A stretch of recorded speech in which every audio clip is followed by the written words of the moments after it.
After the highs and lows that happened last week at Daytona, we head further north to the spiritual center of stock car racing in the United States at Charlotte, North Carolina, to kick off round number 2 of the Florida State Builders Area Pro Series. My name's Finney DeCuna here with Connor Horn and Hunter Sleppi, bringing you round number 2. Guys, glad to have you back in the booth with me, especially after some action-packed racing at Daytona. Hey, action-packed is the least, we need more words than just action-packed. It was absolutely wild. We had wrecks under yellow. We had wrecks on pit road. We had wrecks coming off the pit road. Wrecks coming in the pit road. Wrecks literally on the pit road, like I said. We had a wild finish, obviously. Only really one driver came away with a clean race car. And that was the winner, Justin Sogak, who went 2 for 3 at Daytona for that week. But it's a whole new ball game here at Charlotte. Pretty much the home track for anything NASCAR, and it should be a wild one, as we saw 2 nights ago. And even on Monday night, this track can get wild, Hunter, in a hurry. Absolutely it can. It can get super crazy in a hurry. And looking at it, if the trends are correct, that means the winner on Tuesday night would win on Thursday night. So we're 1 for 1. Justin Sogak won both the truck race and the Pro Series race last week at Daytona. James Scioli won the truck race Tuesday night. And I know that one felt like a 24-hour endurance race, but nonetheless, winner had to have been crowned, and it was James Scioli. And look out for the 7 to try and get things going on the right foot for David Weishart Racing. But yeah, less than 5 minutes to go in practice, and I'm really excited with what the Pro Series cars have in store for us tonight. Indeed. Now, you mentioned James Scioli taking the win on Tuesday nights in the Truck Series. Here he is on track at the moment, currently running in 13th position. Not probably as high as you probably like, but again, practice is practice. And really, you can argue, especially with the Xfinity, the Pro Series cars here, that the long run pace is a lot more important than your one-lap pace, arguably other than qualifying. I would think it's probably the most important series here. Obviously, Cup and Trucks, a little bit of pack racing, especially on Monday night. We saw it on Tuesday night, cause a lot of wrecks in a 50-lap span or so, and it took a while to finally get green for that last 30-lap run. But when it went green, James Scioli was untouchable. We'll see if we see that tonight, as he's currently on a long run. We've seen 2-second tire fall off in a very short amount of time. I think David Weishart was out on track 27 laps. He's 5th on the board. His tires fell off about 2 seconds in 25 laps. So that's something you're going to have to look for. Different race from the other 2 nights. Those went from really late afternoon to nighttime. We're not under the lights tonight. It's going to be a very cooked racetrack. Track temp's already at 123, and it's not going to show signs of getting any cooler. Well, hopefully a cooler race for the 3 of Ryan Hartz. Saw Monday night how he was just like a pinball. Seemed to be in everything under the sun, whether it was a wreck, a spin, a flip, you name it, he was in it. And he's currently got the quickest time on the board here for IRLC Motorsports, and his teammate Matthew Bell sitting there 3rd. I would keep an eye on those guys as well. They both had, well, Matthew Bell had a solid performance going at Daytona, and they seem to have some pretty quick speed underneath those 2 machines early on. Yeah, I also want to highlight, too, the field is very close to one another. The entire field, the entire top 14 are all covered under a 10th of a second between each other. So should be very close. I mean, in fact, the top 2 are only separated in the timesheets by 0.02 of a second. And currently on the top of those timesheets, get a good look at him. Ryan Hart's currently in the number 3, sitting top of the timesheets. Andrew Phipps, who we were looking at just a moment before, in the 25, 0.02 of a second behind him in the time sheet. So that's making me very excited for what we're going to see in the race. Obviously, you mentioned Hunter Matthew Bell in 3rd, Shane Terrian in 4th, and I'm sure Terrian is definitely going to be hoping for a better run after Daytona last week. He was my pick at Daytona, and unfortunately for both him and me, did not quite execute. He did not get anything to really go his way, and he didn't have a lot of luck last night in the Truck Series either. I believe he scraped out a top 10 finish, but it wasn't quite what he wanted, no doubt about it. But it's going to be an interesting one tonight for sure for him. I think it's going to be a lot about track position. And you were talking about how close the field was. You go back to Ryan Hart's at the top of the sheet at 30.822. Charles Canita's really only 0.4 off of that. First off, I've never seen every driver in the session put a time down, but I've never seen him this close, especially at a track like Charlotte. Very, very close field tonight as we take a look at Charles Canita, who's still putting some times down. Very beautiful Kyle Busch Supra. I believe he ran that. Turn number 2 as he exits there. That was a trouble spot last night and on Monday night, but clean through there so far. Indeed. Also want to get a look at Mason Caton in the 31. Hadn't been on iRacing in quite some time and had a little Discord karaoke session. Had to clarify that. There's a karaoke session in Discord every Friday night here in the Area iRacing Discord. It's really fun, but he had that to kind of ease his mind getting into Daytona. Had a really solid race until his motor blew up. That was really the only down part about it. Spoke to him about it after the race. He said, I hadn't run into the Xfinity car in quite some time and didn't realize how fast the engine temps were rising. And the last time he ran it, and spotter Dawson Miller was telling him to move over on the backstretch before the engine blew up, and he said, "Oh, I'll do it after 3 and 4," and it just blew up as soon as he got onto the backstretch. So he's looking for a solid rebound tonight, and he's got top 10 speed as we can see. So looking for a big night from the 31 of Mason Kane. Yeah, I was going to say, those are famous last words. I'll do it in a little bit. Unfortunately, like you mentioned, it wasn't able to finish out the night. It was running pretty well. It was running decent so far in practice here, just inside the top 10. Half a minute remaining. I was going to try to get a look at Justin Anasoga on the track. He's pulling for the pits, and you see a lot of drivers already starting to pull off, including Mason Kane, because everyone's getting ready pretty much for qualifying to get underway here, and qualifying definitely be interested to see who can take the top, who will be able to take pole position here in just a second. But as the session ticks over, I want to thank the Area iRacing Twitch channel. Race fans, be sure to subscribe to the Area iRacing Twitch channel for only $5 a month. You can watch all area broadcasts commercial free. You can also use new Area iRacing emotes in the chat. You'll also be able to earn double channel points as a subscriber that you can use to redeem for free merchandise. Sounds like a great deal to me, and you get to watch some fantastic action, including qualifying, which is just about to start, guys. Yeah, it is about to start. We're not going to have any go or go homers tonight. 43 drivers on the dot signed up right now, so I don't believe we only have 40. We should have everyone make the field tonight, and it's going to be very important to not have the 43rd pit stall, or at least have one maybe inside the top 40. It's caused a lot of trouble last week, people trying to get their stalls, but even here, it's tough to get down to speed in time with how narrow of a pit entrance it is at Charlotte, especially with that wall there as we look at the 78 come on track for his first time lap, one and only lap. Got to remember this season, only one time lap. Got to remember that rule. Michael Muhammad coming off of 4 with a head of steam. And we saw a good bit here before we went live how drivers were getting really loose going through turn 2. It's been a major issue every time we go here and run during the day. It just seems like that's the trouble spot for most of the drivers. Their cars just tend to slide up and they clip that outside wall, and that could be a recipe for disaster heading into the race tonight. Going to see which drivers navigated through the best in qualifying. Yeah, Dean Sene coming out of turn 4 now, and as Connor mentioned, the one and only time lap, so we saw a lot of drivers on Monday make mistakes, start from the rear of the field. Michael Baumann, though, not going to make a mistake. Is it going to be a good enough time lap to see for the rest of the 42 guys to come on down? Currently sitting on pole position, and immediately gets knocked off by Garrett Grant in the number 5, and then Rob Ackley in the number 14 jumps to the top spot. Yeah, Ackley a really good time there. Muhammad ran the top on 1 and 2. Not sure if that was what he wanted. He ran the bottom 3 and 4. I think he just was more comfortable on the top. We did see that even in trucks last night. Ryan Hart's to the top, a 30.843, a really solid lap for the 3 machine. You were talking about Hart's just not having anything go right on Monday, and then we shifted to Tuesday night, and Cameron Hearn, who's pulling out right now, he had no luck whatsoever on Tuesday night. He got in at least 3 crashes that weren't of his doing and had nowhere to go. He's looking to turn his luck around. It's about time he gets something going his way as James Scioli jumps to second on the board. Second out of 30.972, a little bit off of Reinhardt's 30.844. And then looking back, I don't think anyone's going to break this track record. It was a 30.274 set by Connor O'Kresick back in Season 1. That just shows how much the Xfinity car has changed. And I believe that's back when Mason Kane only ran in the Pro Series back in Season 1. So it's been that long since he's been in the car.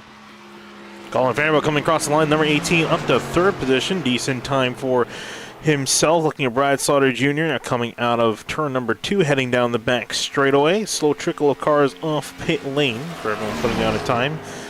Slaughter seems to be leading the second group of guys to put down. So half the field qualifies, still just about half the field to go as he comes out of turn 4. What's this 9 got in store? Wasn't the fastest in practice. Can he be the fastest in qualifying? Going to be pretty much midfield at the moment. 11th back to 12th as Justin Munsell jumps to 8th, and Ed Robertson up to 9th. See, it looks like Tom Bourne, he just came across the line, 31.022. That puts him 11th for the time being. Mason Kane, he just crossed the line to start his lap. He'll dive into turn 1. Shea Therian is also on a lap himself. He gets to the bottom of 3. Very important to hit the paint. That blue and white line is very important for your lap. He just missed it, but still carried a good amount of speed out of turn number 4. See what the 38 can put down here as far as time goes. 31.037. Another driver in the 31 flats. Puts him 12th for now, as we see Mason Kane out of 4. He's coming to complete his lap, see if the 31 can put up a top 10 qualifying effort, and 13th quickest for 31. It's going to be a 31.040. Here's Matthew Bell, Reinhardt's teammate. Hart's currently on the pole. Bell going to be 4th. Solid time for the number 43 machine. Casey Lacottison, the number 50. Sim TV on the side and on the hood, and Gridliff as well. Going to get this car up there in the number 50 machine. Looks like he's going to be pretty much midfield 23rd for Lacotis. Looking at Philip York now as the next car line up on pit lane is not getting out there. And actually quite a few guys not putting down a time yet. Shane Abbey, Jacob Hudson actually out there, and Austin Gacone also out there. Beckner, Weishart, Paul, Swerven Urban yet to put a time down yet. Kind of surprised they're waiting this long, but I mean, I guess with 5 minutes left on the clock, it's not necessarily a rush off the pit lane. It might be seeing if the track temp cools down, but I don't think it's going to happen. The sun is just beating down on this track. Wow, Gak Jones sideways out of turn number 2, but he's able to hold on to it. Not going to be a great time because of that. However, it's Gak Jones into 3. Jacob Hudson also into 3. He did not have as many issues out of turn number 2. They're going to complete their laps almost simultaneously. Gak Jones crossed the line here, and then number 8 Chevy Camaro, 31.709. That slide out of 2 really hurt him. Jacob Hudson just didn't have the speed of 31.498. Yeah, both of them are going to be 31st and 32nd. Hunter looking at Shane Abbey now on the 84 as he's starting his first and only time lap. Yeah, Shane Abbey looking for another strong effort. Had a solid run at Daytona. He got caught up in a late wreck that cost him a top 10, but looking for a big rebound here at a 1.5 Charlotte Motor Speedway. Going to come off of turn 4 and see what he puts on the board. Comes across the line, it's going to be 31.126, going to be 22nd at the moment. Trying to look at who's next on the lap sheet. It looks like Travis Beckner, Paul Urban just a little bit ahead of him in the 48 machine. And wow, that is a colorful paint job if I've ever seen one. It's a solid paint job, same one as last season. Let's get some far chase cam here. It's like a replay cam. That's what I use to spot people, but that will not be our camera for the night. As Urban gets into 3. Yeah, that's much better. You see, can you tell that I've done this before? He didn't hit the paint in 3 and 4, but I think he's still gonna have an okay lap. Across the line, Irvin 31.31. 24th. Beckner comes across the line at 31.425. A little surprising. Beckner has not been qualifying well all week. I don't think he started in the top 25 once. Yeah, now put him 33rd. And I was going to say the paint saving measures that team has done to have all black paint, it's not helped them out quite a bit.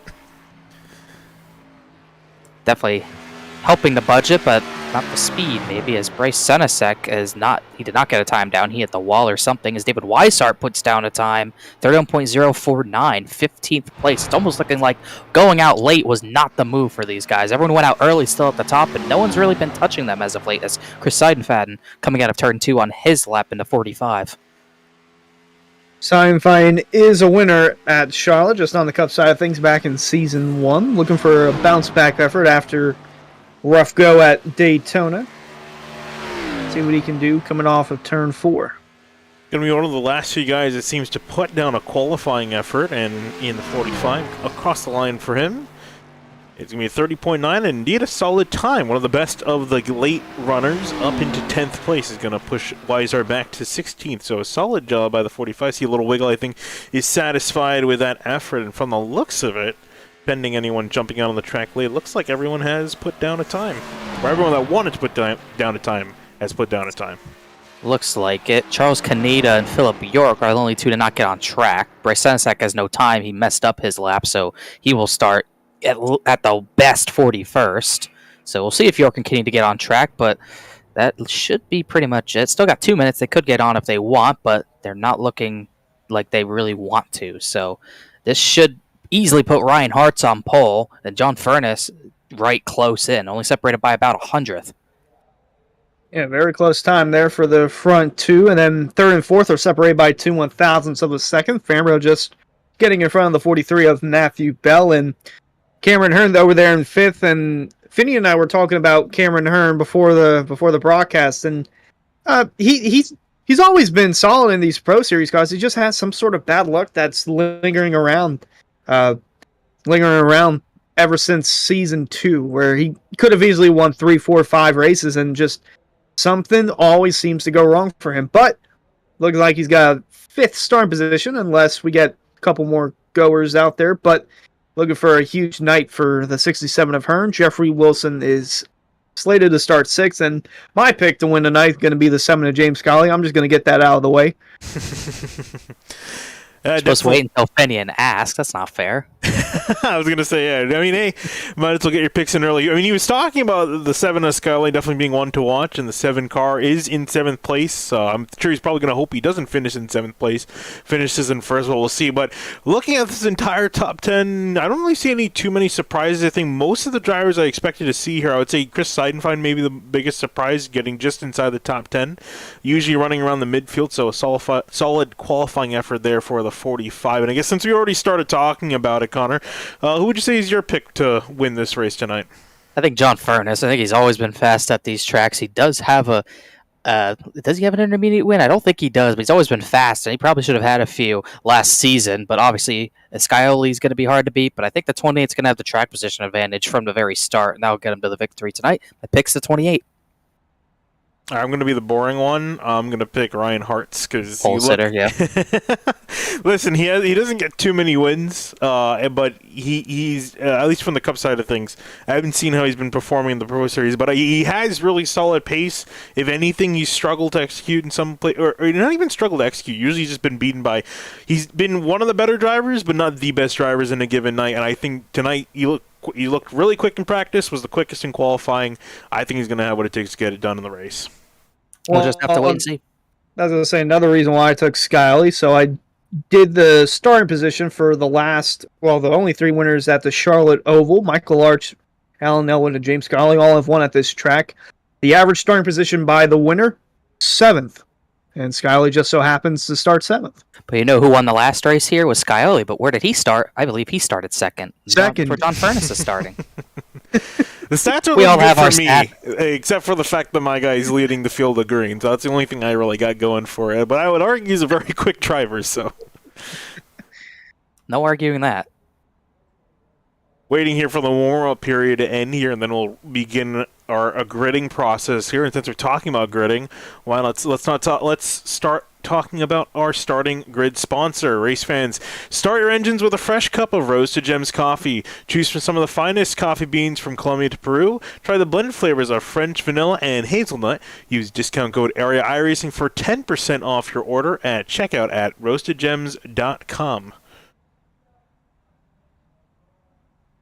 I gotta really, actually, now that I think about it, I really should, between Roasted Gems and we're gonna mention Rick's Hot Sauce, I really should actually get to ordering this stuff, because I really like coffee and I really like hot sauce. Not together, though. Okay, you really got me off guard for a second there. Okay. Should clarify that, not together. Not yet. We'll see, in the case I really need to be woken up in the morning. Yeah, that'll probably wake you up. Coming down to Charlotte here. I guess one thing definitely want to talk about before we go green is over-under on how many cautions we're going to see tonight. The Cup race, it started off a little green and then got pretty caution-heavy towards the end. You guys were there for the truck race. How did that go? It was a tale of 2 races. We had 40 laps green and 1 yellow, just slowed everything. Cautions breed cautions. We had, I think, 8 yellows in a 50-lap period, and it made for not very fun stuff. And then we got a 30-lap run green, and James Scioli was at the front. Just a really good battle between the top 3 at the end. Scioli got past for the lead and was able to get it back, which surprised me and Kyle. So that was an odd race for sure. It just had green flag runs, and then we just had no runs at all. It's going to be a different race. I don't think we're going to be packed up for as long as these Xfinity cars like we were Monday night and Tuesday night. Should be a different race, especially with how hot the track is. That's my only worry of how hot the track is. It's going to be really slick. You're going to be sliding pretty early on in these runs. That might be a worry as far as cautions go, but we hopefully won't see big ones like we did the last 2 races. I put my over-under at like 4.5. It's a very specific number, Hunter. What would you use your number for over-under on cautions? That's how you do Well, over-unders. Well, I was looking back at it. The race average for Charlotte is 5 cautions for 20 laps, and good bit of leaders and lead changes. 8 different leaders, 14 lead changes throughout the race. So, I would hope to be on the underside of things, just because I feel like if we get a long green flag run, it's going to make for some pretty entertaining racing. Otherwise, it's going to be a caution breed caution fest. All right, I think I'm going to go... I kind of wanted to pick a different number from Connor, but I kind of like this number at 4.5. That's kind of where... I feel like we're going to get 4, so, I'm going to just actually be different. I'm going to just pick 3.5. All right. Just to be different. We'll have to see. We'll have to see, and definitely what we're going to see here is your starting lineup. Let's get to it here because we got a lot of cars to go through. Starting on pole position is going to be Ryan Hart leading the field of green, with John Furness starting next to him in second place in the 28 machine. And then third place to Pepsi Camaro, the 18 of Colin Fambro. Alongside him, great qualifying run for another Camaro, the 43 of Matthew Bell. Moving on back to fifth place, going to be Cameron Hearn in the 67. Jeffrey Wilson's going to be starting next to him in the 98 car, in sixth place. The defending Pro Series champ and the defending Pro Series winner at Charlotte, James Skyerly, starts 7th. Alongside him, Rob Ackley in 8th. Moving on back to ninth place, going to be Justin Munsell starting in the 6th car in the inside lane. Chris Seidenfeld going to be rounding out your top 10 in the 45 machine. The second highest Mustang on the grid, I believe, Ed Robertson in the 64 starts 11th, and 12th place Andrew Phipps in the 25 Plan B Sales Camaro. Moving on back to 13th place, going to be Tom Bourne in the 16 machine. Shane Terry lined up in 14th in the 38 car. The apparent karaoke legend, Mason Kane, he'll start 15th place. David Weishart, always competitive here. Not the best qualifying ever, he starts 16th. Moving on back to 17th, is going to be Greg Mitchell in the number 2 car. Next to him, Chuck Sweeting in the 75 in 18th place. Highest starting Bass Pro Shops Camaro, and also the 2-time Truck Series champion, Brad Slaughter Jr. starts 19th. Chris Rabel, alongside him, rounds out the top 20. Moving on back to 21st, is going to be Ryan Swan in the 20 car. Next to him, Spencer Brown in 22nd in the 95. One of the few to avoid the chaos at the end of last week's race was Alex Weaver, starting 23rd place there. The 84 of Shane Abbey, who was in the chaos, starts 24th. Moving on back to 25th, to be Garrett Grant in the number 5 machine. Paul Swervin Urban started next to him in the 48 in 26th. This MTV/Grid Life Toyota Supra of Casey Licata starts 27th. The 78 ever recognizable Dr. Pepper Camaro, Michael Muhammad, starts 28th. Casey Licata starts 27th. I don't think I said 27th. Starting back in 29th, Ryan Dunkelberger in the 26 car. Steve Durham in the 30th place in the number 1 machine. 31st place, 46 car, Nick Silver. Jordan D. Martin in a 17 Ford Mustang starts 32nd. Moving on to the next row of cars, Matt Alverson in 33rd in the 21 machine. Anthony Santo in 34th in the 10 car. The black Toyota Supra of Travis Beckner starts 35th. Jacob Hudson alongside him starts 36th. Back in 37th, Austin Gatcone in 8th in the 8 car. And Matthew Cochran next to him in the 4 car in 38th. The last 2 qualifiers to put down a time, Justin Sogak, the Daytona winner, starting way back in the field, 39th place. James Coey in the 24, starting 40th. Then we have Bryce Senizak lined up in 41st, Philip York in 42nd, and rounding out your 43-car starting grid, Charles Canita in the 54. That's a Roasted Gems Coffee starting lineup, and all 43 cars ready to get going here at Charlotte. Ryan Hart's leading the field down the green with the pace car making the left turn off the pit lane. And waiting patiently. Finally, we go green here at Charlotte for round number 2.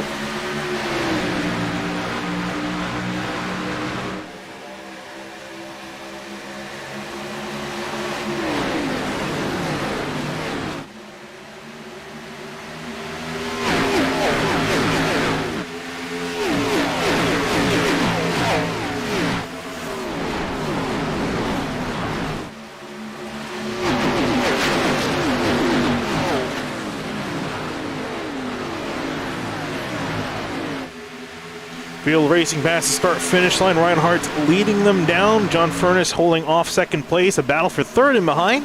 Matthew Bell trying to fight around the outside of Colin Fambro and will get that spot. Ooh, car loose in the back. They save it, though. Single file. Everyone's trying to sort out single file. Bell gets clear. Fambro a little sideways through the center on that bottom line. He just has to get back in line. Now the first side-by-side battle. Rob Ackley and Jeffrey Wilson. Wilson falling back a little bit from his starting position. A little further back, and here's Ed Robertson looking for ninth underneath Wilson. Yes, I'm not sure why that was a little fluff up there, but Chris Sinefine also trying to get a run underneath Wilson, try to get back inside the top 10. So there's a couple rows of side-by-side action and car in the wall right there. It's Tom Bourne. Yeah, Tom Bourne scraping the wall in the straightaway. Bit surprised there. I'm not sure if he felt pressure on the inside that he got pushed up into the wall, but that car is, the number 16, still going strong. Moved up 2 spots since the start, so trying to make some forward progress there. You see Mason Kane in the 31 car behind, just trying to work his way around. Great start for some of the guys around here, but not so much for Chris Seidenfeld. Jeffrey Wilson off to the worst start of all. Started in 6th, down to 10th already after a few laps. And for the lead, John Furness looking the inside, wasting no time trying to pass 3 of Reinhardt's. Trying to get that lead away. Not really an issue. As a matter of fact, he'll take the lead. He'll be the second leader tonight after Hartz. They stay top 2. Cameron Hurd forcing his way to the inside of Colin Fambro. He's trying to get to the front in a hurry. Fambro's going to try to fight, hanging on the right rear quarter panel through the center of the corner, but it's a losing battle there. He slots in behind the 67 as Mason Kane tapping the wall. No damage there. He gets by Jeffrey Wilson, clears him for that position. That was for 10th. Looking in that middle-ish groove, just trying to get some clean air. Most of the part, though, everyone is single file and just trying to log laps. I'm wondering if what Hartz did, letting Furness go, was a strategy move, so can save up some of that tire, because we saw Jake Nichols do that Monday night during the Cup race. He let the field go, saving some tires, and then on the longer run, we would just see him just passing cars like there was no tomorrow. Ooh. Mason Kane moves up another spot, and then all the way in the back there, I believe that's Garrett Grant in the 5. Yeah. He's made significant contact with the wall. Take a look at a replay, see what happened. Simrat Market replay. He got slapped into the wall a few times. That was Michael Muhammad, I think, who hit him, and then that is some big neck code, and that is so unfortunate for Garrett Grant, because they would not have hit, and his car is totaled. The right front is really caved in. Yeah, I was trying to figure out what happened to him. I saw him dropping down the order pretty significantly, and that's, you saw right there through Simrat Market replay of what happened there. But you guys were talking earlier about John Furness, how he's been got ahead of Ryan Hartz, the game plan for Hartz to save his stuff, and we always see it, especially in the Pro Series with these cars, the way they drive. There are a lot of comers and a lot of goers depending on how you manage your tires. It's a very key part of racing this car, and we'll see if that strategy is going to pay off in the long run. I would not be surprised if it pays off in the long run. John Furness is usually a really good long run runner here, though, but Ryan Hartz definitely has a plan. No reason to race for the lead this early, and Furness was hounding his rear bumper the first 2 laps, so definitely a strategy play by the 3 to just not fight it, don't work the tires up, just trying to defend, and it should work out pretty nicely as we go back to a side-by-side battle, almost 2x2 here. Shane Therien is just looking for which lane to go to, which lane is faster he'll go. Chris Seidenfaden in the 45. On the inside of Greg Mitchell, Final 4 contender last season. Mitchell, really good run around the top.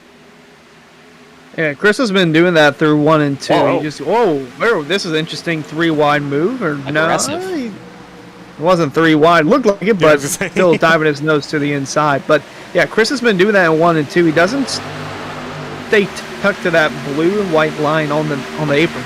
He kind of merges a little bit higher than that. It's almost like his car can't completely hold the bottom, but it's just above it. Like right there. His car just cannot hold that bottom, and we saw the 38 get a good run off the corner, try to look low. It's going to look to the outside now.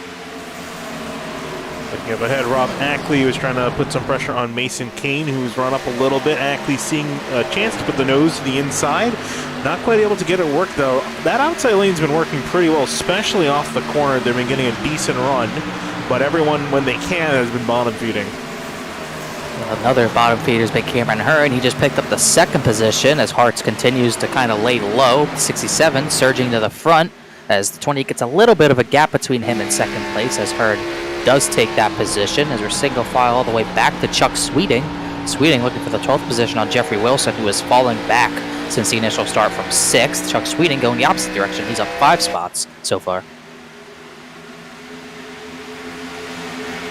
Trying to look to the outside, Matthew Bell, but going back, now forward, in the middle. Here is Tom Bourne, looking up, no, not above, he's looking below. And the battle right in front of these two, Ooh. Mason Kane and Rob Ackley going at it for the 8th position. Travis Beckner had a big moment in 1. I don't know if he got hit, but we almost had a crash in the back, but they kept it straight. That happened behind Alex Weaver. As another driver looking at the top, Jeffrey Wilson's really exclusively been running really a groove above the middle, but it's not really doing him any good as we look at Ackley trying to defend Mason Kane. Another driver coming through the field in a short amount of time. Yeah, here's Wilson trying to run that top lane, as you mentioned, Connor. Trying to get it to work, trying to see if he can make it work. Chuck Sweeting, the 75 on the bottom, Greg Mitchell in behind them. You were talking also about Travis Beckner, too. I wanted to mention him. He's been moving up quite a few spots, up 12. He was up 14, and then he had a little bit of an issue. We mentioned where he dropped back a little bit, so he is now up 12 instead of up 14, but he's been making solid forward progress. Do you think he's been pushing his stuff a little bit too much, though, early on? Or do you think this is pretty much the right amount of aggression he needs to get that track position? It's possible he's been aggressive on the tires, but this is the first run of the race. When you're starting that far back, you almost have no choice. You can't really sit back and save when you're starting outside the top 35. You have to go. You have to make up track position before your first pit stop. And if you're in a better spot after the first run, then you might be able to save on that second run. But you got to go now as we got a battle for the lead. Here comes Cameron Hearn. Hearn wasting no time, diving down to the inside. Going to get a little loose. The outside too strong for the moment. Furness going to keep the lead down the backstretch. Had a bit of a bobble there. Nearly hitting the wall back there, but Hearn sending it down into 3 for the lead. He's going to take it free of charge. And so now, Cameron Hearn, you're a new race leader now. Is this Furness deciding to give up? Maybe start watching his stuff a little bit early on? Maybe not put too much of a fight with the 67, or? That was definitely him just letting him go, no doubt. If he's going to try and save the tires harder than him, we'll see. But definitely let him go there, not willing to battle. So we got battles all through the track right now. Michael Muhammad and Paul Irvin. Wall back there. Who was that? Someone just scraped it coming out of 2 back in the mid-20s. Didn't look like a big hit. I was looking at Swerve Irvin and Muhammad. Maybe Lakadas. I think he's trying to see anyone with some decent right side damage. Can't quite. Lakadas has front end damage. That is odd. Where did that go? The 46. Nick Silver, he's got a huge amount of rear end damage. Not sure who went into the back of that 46. You would think there's someone with a decent amount of nose damage, because it almost looks like someone took a sledgehammer to the back of that thing. Find the 50. He's got some front end damage. Maybe connect the dots. But that happened at the very beginning. It's almost like maybe we had a stack up on the initial start. And we got a crash in the turn 3. Who was that? I heard someone sideways. 95. Spencer Brown. Big crash. Drivers pile in. Oh, yeah. Here we go. Matt Jones and Zanto came flying in at the end. And the 21 as well of Matt Alverson. First caution of the day. Caution flag waves. Trying to see who was the first car involved in that. Spencer Brown, I think believe you're saying the 95. We'll take a look at your SitMap Market replay. See what happened there. This is a pretty high speed wreck. See how it started. This is 27 to Travis Beckner was inside. Oh. Ooh, and they hit. The 20 raking through, the 27 getting some damage as well. And then in the middle of the track, everyone piling in, trying to slow down on the bank. Wow. The 10, Santo getting involved, and the 21. I think Michael Muhammad missed that. He might have missed that. That was close, but I saw a similar incident with that with Cosman Inashiwu and Jeremy Miller, where they kind of came together into the corner. Really odd. It was at the 20 going right through someone there. Oh my gosh. I think Muhammad did get through it, but Zanto and Gakjo not as lucky. Right on board with Andrew Santos to see what he saw off the nose of his number 10 car.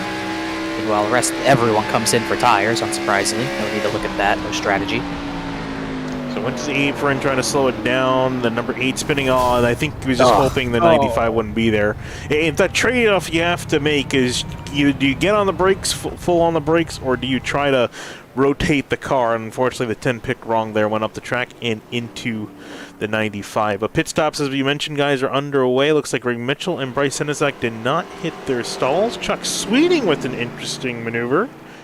You're going to see there, only 6 seconds in pit lane. I'm not even sure that's enough for tires. Is that enough for right sides? Maybe. That's cutting it close. He definitely hit his stall. Like you said, Greg Mitchell did not, and Bryce Senizak did not, so they'll come back down. Cameron Hearn did. He's definitely on tires. Everyone else came in for 4.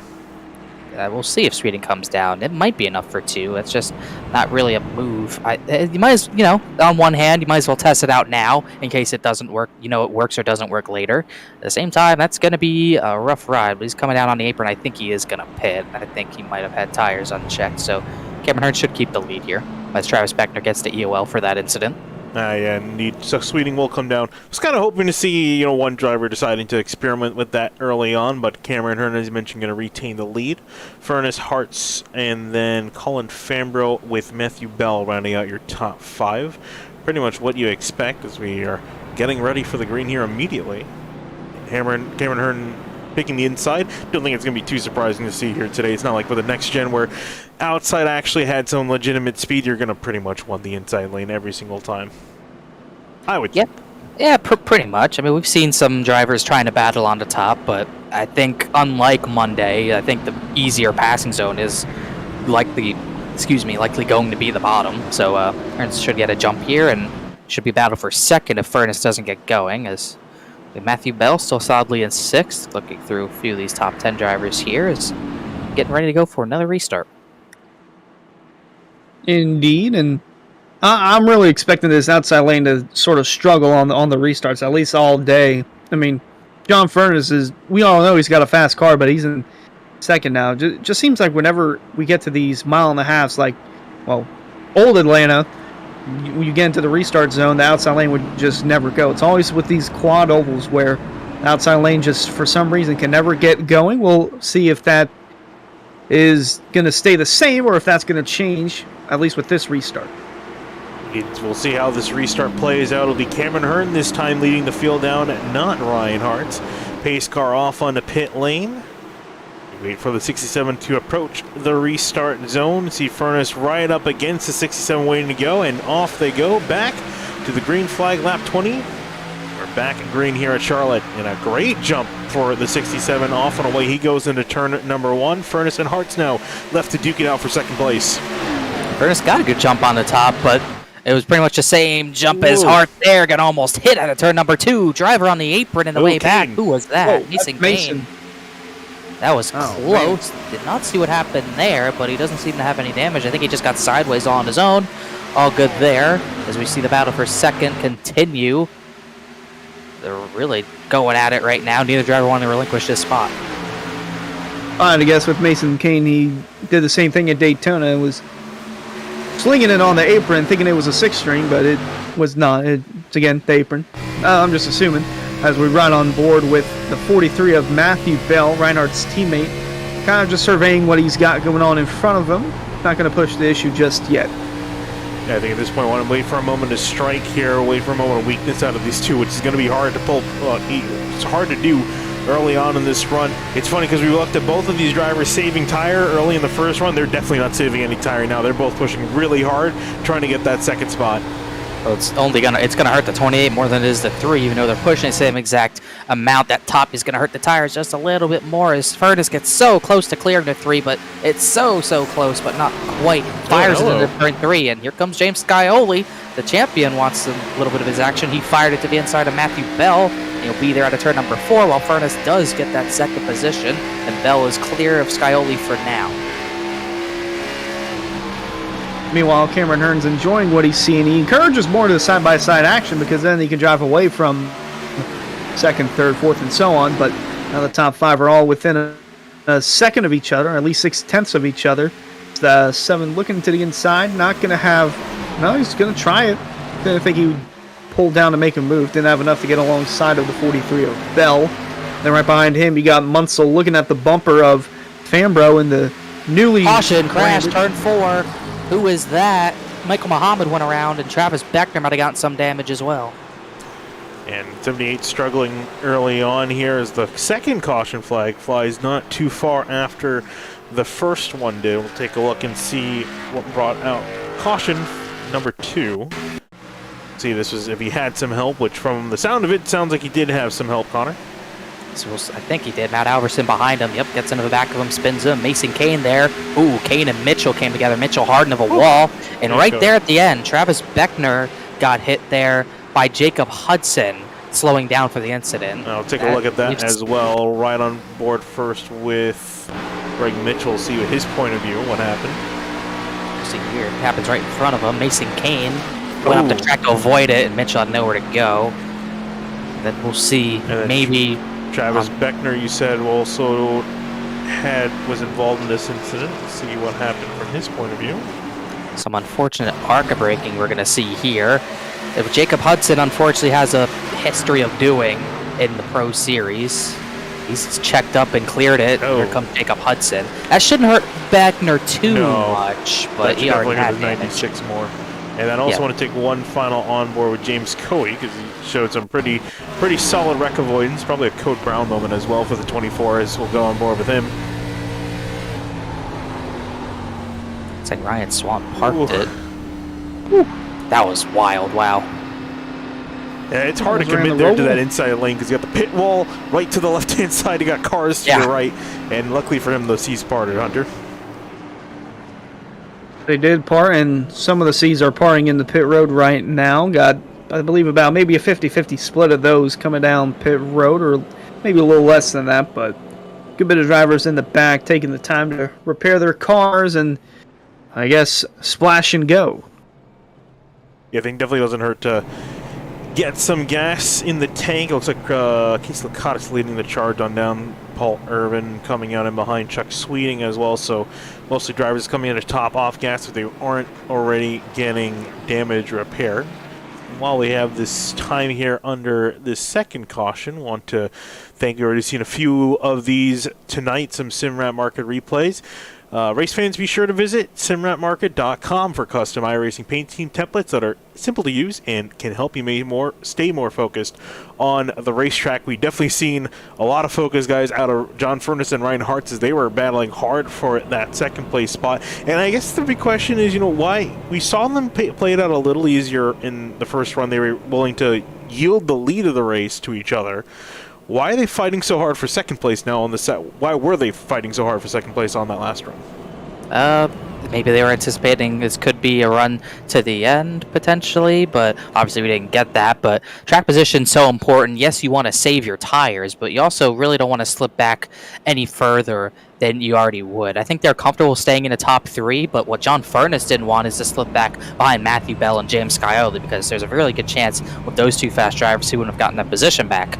So I would say that Furness was really just trying to protect his track position more than anything, and he was really having to drive it on the top lane to do that, which he successfully did, but we'll see how his tires are for this very next run. I'm interested in the play by the drivers who pit on this previous yellow. Could get them in a spot where they could easily make it on one stop. 27th on back Licata's pit, so maybe if it went green from here, we could see something happen, but we're getting a slow stream of yellows as of late right now. Yeah, and really the first guy you want to really look at out of that group, though, is Travis Beckner, who was the only driver to take 4 tires under that last green flag pit stop. Not green flag pit stop, sorry, on the last caution. Licata, Irvin, and Durham all pitted ahead, but they didn't take fresh tires. Beckner the first to do so, but I don't know if this car is necessarily in the best condition. He's got some decent nose damage. The rear damage I'm not too worried about, but the damage to the nose is a little bit more concerning. I think that was from that first wreck we saw involved with the 95. Yeah, he's going to struggle for the rest of this race for sure. Racing deal called on that previous incident. Jacob Hudson does get a warning for not checking up properly. A few drivers are out of this now. Spencer Brown is not out of the race completely, but he is getting extensive repairs. Austin Gack-Jones is out. Ryan Swan He's actually back in. I thought he quit after the second yellow, but he might have had a hardware issue. He's now 2 laps down after that. Everyone else still running. Andrew Santo got the lucky dog with his 10 machine, or what's left of it, I should say, as we get ready for yet another restart. I think we might see the same exact thing happen. Really didn't see that bad of a restart there for 28 of John Furness, but Cameron Hearn definitely knew when to go exactly in that box because he already had a 2-car length lead heading into the turn.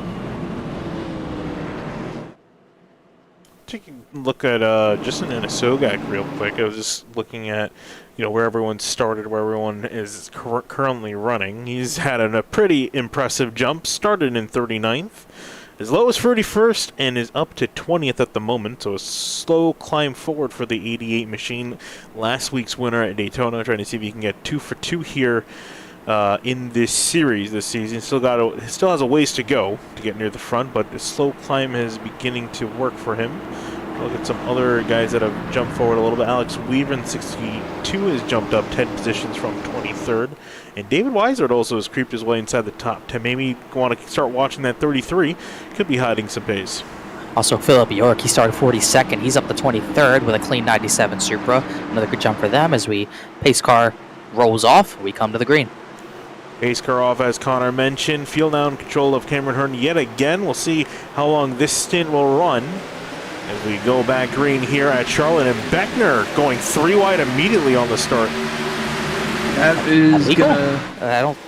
Yeah, there's no penalty for doing that. All right, well, good for him. That is technically a new rule, but it's actually a taken away rule, as Eric Wineland repeats over the radio. So that's all clean there. Good move for him as we go side by side for second again. Furness and Hartz getting really close to one another. As James Scioli's up into the 4th position. Got to watch out for him. Really tight for the 2nd position, but Furness gets to run off a 4. Music to the ears of Scioli as he looks to close in on this battle. Furness trying to put it to rest so he can catch up with 67 of Hearn and have his eyes set on him. He's going to have a massive run on the outside. Don't think it'll carry enough to get alongside Hearn, but puts the battle to second side for the moment. And he will look for the lead heading into 3. Hearn's going to just give it to him. Yeah. Hearns is going to yield that spot over, so the 28, he gets 2 passes done in 1 lap. New leader, John Ferguson, the 28 machine. Now, will anyone else be willing to try to fight or counter? You see 67 of Hearn almost giving bumps down to the 28. Telling him to move forward and break away. James Scioli had it look like he was fancying a move on the 3 right Hartz. Sideways. Sorry, I might have been wrong there. I thought Brad Slaughter Jr. was sideways, but I was wrong. Sorry about that. He's battling with Jeffrey Wilson in 15th position, as that's a little bit of a hornet's nest from Wilson on back, as looking at Scioli, trying to make a move up there as we're 2x2 back here, almost looking like Monday night. Very good racing here in the mid-pack area. They were side-by-side for 10th up there. Tom Bourne, Chris Seinfein. They're swapping the position back and forth. Seinfein trying to get that top rolling. Going to clear him off, too. And, on the wall back there. Jeffrey Wilson getting to the wall. You see Alex Weaver now trying to take advantage, and the 62 is going to look to the inside. 98 actually going a little bit high. I think that's kind of throwing him off his rhythm just a little bit. Usually throws anyone off the rhythm. As they fight now side by side, and behind you see the 25 and the 9 starting to square up again for 15th place. Looks like Weaver's going to get the job done. Phipps is next in line to try something. Look at Brad Slaughter Jr. He's going to the high line to make something work. You see what type of run he can get. We'll get to the outside of a 25. That's something in Xfinity cars. That line can work on a short run, but I'd be surprised to see a lot of people doing it on the longer run, as still 2x2 here, just about. Side by side, Anna Sogak and Chris Rabel with a 17th position. That chews up your tires. Lead starting to heat up a little bit more here with the 28 and 67. They've actually broken away from the rest of the field. Half a second back to Ryan Hart. So these two guys pushing on each other pretty hard. And I'm sure for Ryan Hart, he's saying, another one. Crashing behind. Big blackoff for turn 2. Bunch of cars up high, Jr., bunch of cars down low. Shane Therian, Dunkelberger. Wow, that was bigger than I thought it was. That was right where we were watching as well. And just as we took and see Brad Slaughter, huge damage to the nose of his car. He's definitely going to be out of the running for this one. Take a look and see what on earth happened.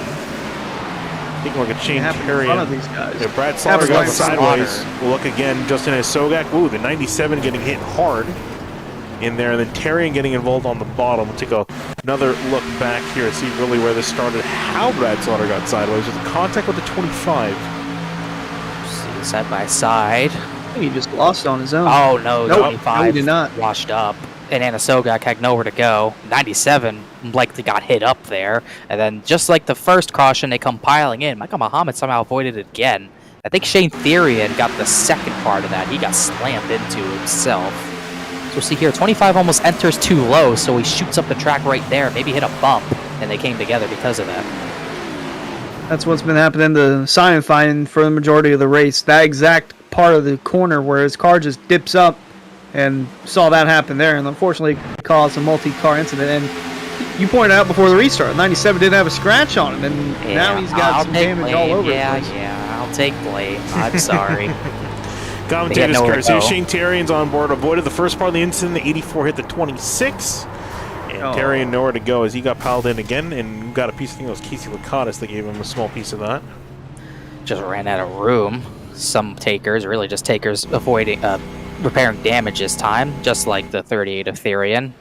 Really, most of the drivers who weren't in that stay out. A few takers without damage came in. Justin Munsell, Seidenfaden, Tom Bourne come in. Everyone else there is beaten and battered already. Yeah, a lot of messed up cars down on pit lane. Everyone getting damage repairs or just topping off on gas if you're near the back of the running order. And I was going to say this actually right before that caution came out, but literally as the caution was about to come out, when these guys were racing for a position so hard, Furness and Hearn, whether or not they were pushing because they felt that this is going to be a short run race, you're going to keep getting short runs, caution after caution, and Ryan Hart's is going to let them deal with that, and he was worried more of the long run. But now, should we start with seeing 3 cautions in the first 40 laps of this race? Do we think that you might want to start shifting your mindset to this being a more short run race, stint race? Well, I think that's what Furness and Hearn were already thinking about, and that's why they were running so hard. They're running for the short run type of race here, while Ryan Hart's was kind of staying for the long run. Another taker on pit road here. That was Shane Abbey. He still got damage repair, but I think, yeah, they're shifting their focus to a short run type of race where they're not going to really go towards a green flag pit stop anytime soon. So they're really battling for who gets the clean air first and who gets the track position. If Ryan Hart's can get maybe a 20-plus lap run, it can work out in his favor, but we haven't quite gotten there yet. So even if Hearn and Furness keep doing this on restarts, if we keep getting yellows, it won't make a difference. Yeah, would love to see a nice green flag run going, especially with the sun out here at Charlotte. It's always got some good, entertaining action whenever the sun's caking the track, and it's hot and slick. Drivers have to control it, but there are some challenges, and that's why we've been seeing some of the cautions come out where drivers losing it, getting into the corner, or just making contact in the wrong place at the wrong time. Yeah, currently on caution number 3 here in the Florida State Builders Area Pro Series. Slowing the pace down early on, but really I think we started to narrow down 3 particular favorites for winning this race, and we'll take a look at actually how many laps each of them have led. John Furness, I think, has led the most with 18 laps to his name. Cameron Hearn close behind with 16 laps to his name. And Ryan Hart's only 3 laps led for the number 3 car, currently running in 3rd place. I would say 4 favorites right now. You can't really count out James Scioli, the champion. He's up 3 spots, got by Matthew Bell in that previous restart. So definitely I think these 4 are going to be the ones to watch. We'll see what Matthew Bell can do, but there's some big hitters at the front of this Pro Series field right now. The top 10 really hasn't changed too much from when we started. Only 2 drivers who started top 10 are not top 10 anymore, and that would be Jeffrey Wilson, actually 3. Jeffrey Wilson, Justin Munsell, Chris Seidenfaden all start top 10. They're not top 10, but everyone else is up there. Not much change as we look to go green again with about 91 laps to go. Still a long ways to go. Drivers got to get that in their minds, and we can get some green flag running here, which is definitely what Ryan Hart's wants.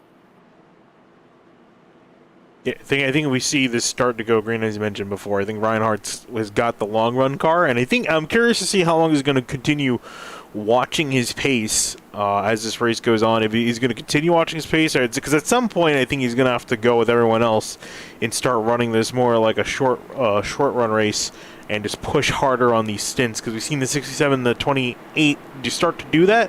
And whether or not the 7 or the 43 in behind are also going to follow suit, he's got to keep that in mind as well, as he will start dropping back. It's going to be a tough one for sure. You got the top 2 going hard, the second row not really going hard. Do you see this changing, Hunter, at all? I would still keep an eye on the 7. I feel like the longer run we get, we'll see that 7 car slowly creep his way towards the front as the field's going to restart this race one more time. Furnace on the bottom, Hearn on the outside, and we're back green at Charlotte. Restart number 3 back in the air. John Furnace off to a decent start. Now Cameron Hearn. Checkup. Excuse me, big checkup. Apologies for cutting you off, but it looked like Colin Fambro didn't go, and Alex Weaver paid the price for his mistake there as Furnace gets away with the lead. Reinhardt is now up to second. Ooh, side by side for third. Wow, crossover move. Slamming the door shut on the 67 of Cameron Hearn. Hearn now working to the inside of Ryan Hartz, heading off into turn 3. James Skiley waiting in the wings, trying to see if he can poke his nose on through, make a move in this battle as Cameron Hearn looks like he's going to successfully fight back against the 3 and get that spot. Hartz is going to slide in, try to protect the bottom from the 7, which he does. Those 4 kind of break away from Matthew Bell, under fire from David Weishart, who's up 10 spots from where he started. There's a lot of single file on this restart specifically, not really what we've seen the past few ones, as we see single file once again. Furnace, this time, not much of a battle yet. He's clean away for the race lead. Fambro fired it to the inside of Ed Robertson. Really, really close racing between those two. Speaking of close racing, we haven't seen David Weishart too much in the 33. Been very quiet night for him. He's just worked his way up to the 6th position, 1 spot shy of the top 5. Looking a little further back, up to 62 there. Alex Weaver came so close to winning at Daytona again last week, and looking for another solid run. Yeah, was fighting with Rob Ackley for position. Ackley pushed back down to 14. As he started 8th, he's been drifting back. Oh, crash! Turn 4, Andrew Santos in the wall. Wow, Slaughter almost hit him. Not sure what happened. And Santo was not happy, but there's no yellow for this. No yellow. We'll take a quick look at what happened here. And actually, from the brief glance that I got, probably almost should have been a caution here with the 38. Ooh, Tarian running up the track into the 10, gets loose, locks it down on the top side, but didn't slow down enough to trigger. Wow! Oh. Slaughter almost creaming the number 10. That could have been horrible there. Yeah, but luckily they get away with it. Xanto's already kind of destroyed. This day does not get any better. He's on the lead lap. Therian just missed the bottom. Really, really weird. But they keep it straight. Luckily, no one piled in. Still green. Furnace with the lead. Hearn closing in. Hart's just waiting in the wings in case we get a long run. Same with Scioli and Matthew Bell, who've closed in on those 4. As we start to see the lead heat up again. Even 3rd place heating up. Scioli stowed to the inside. Scioli really wanted to get that 3rd spot because he knows how much of a strong car he's got.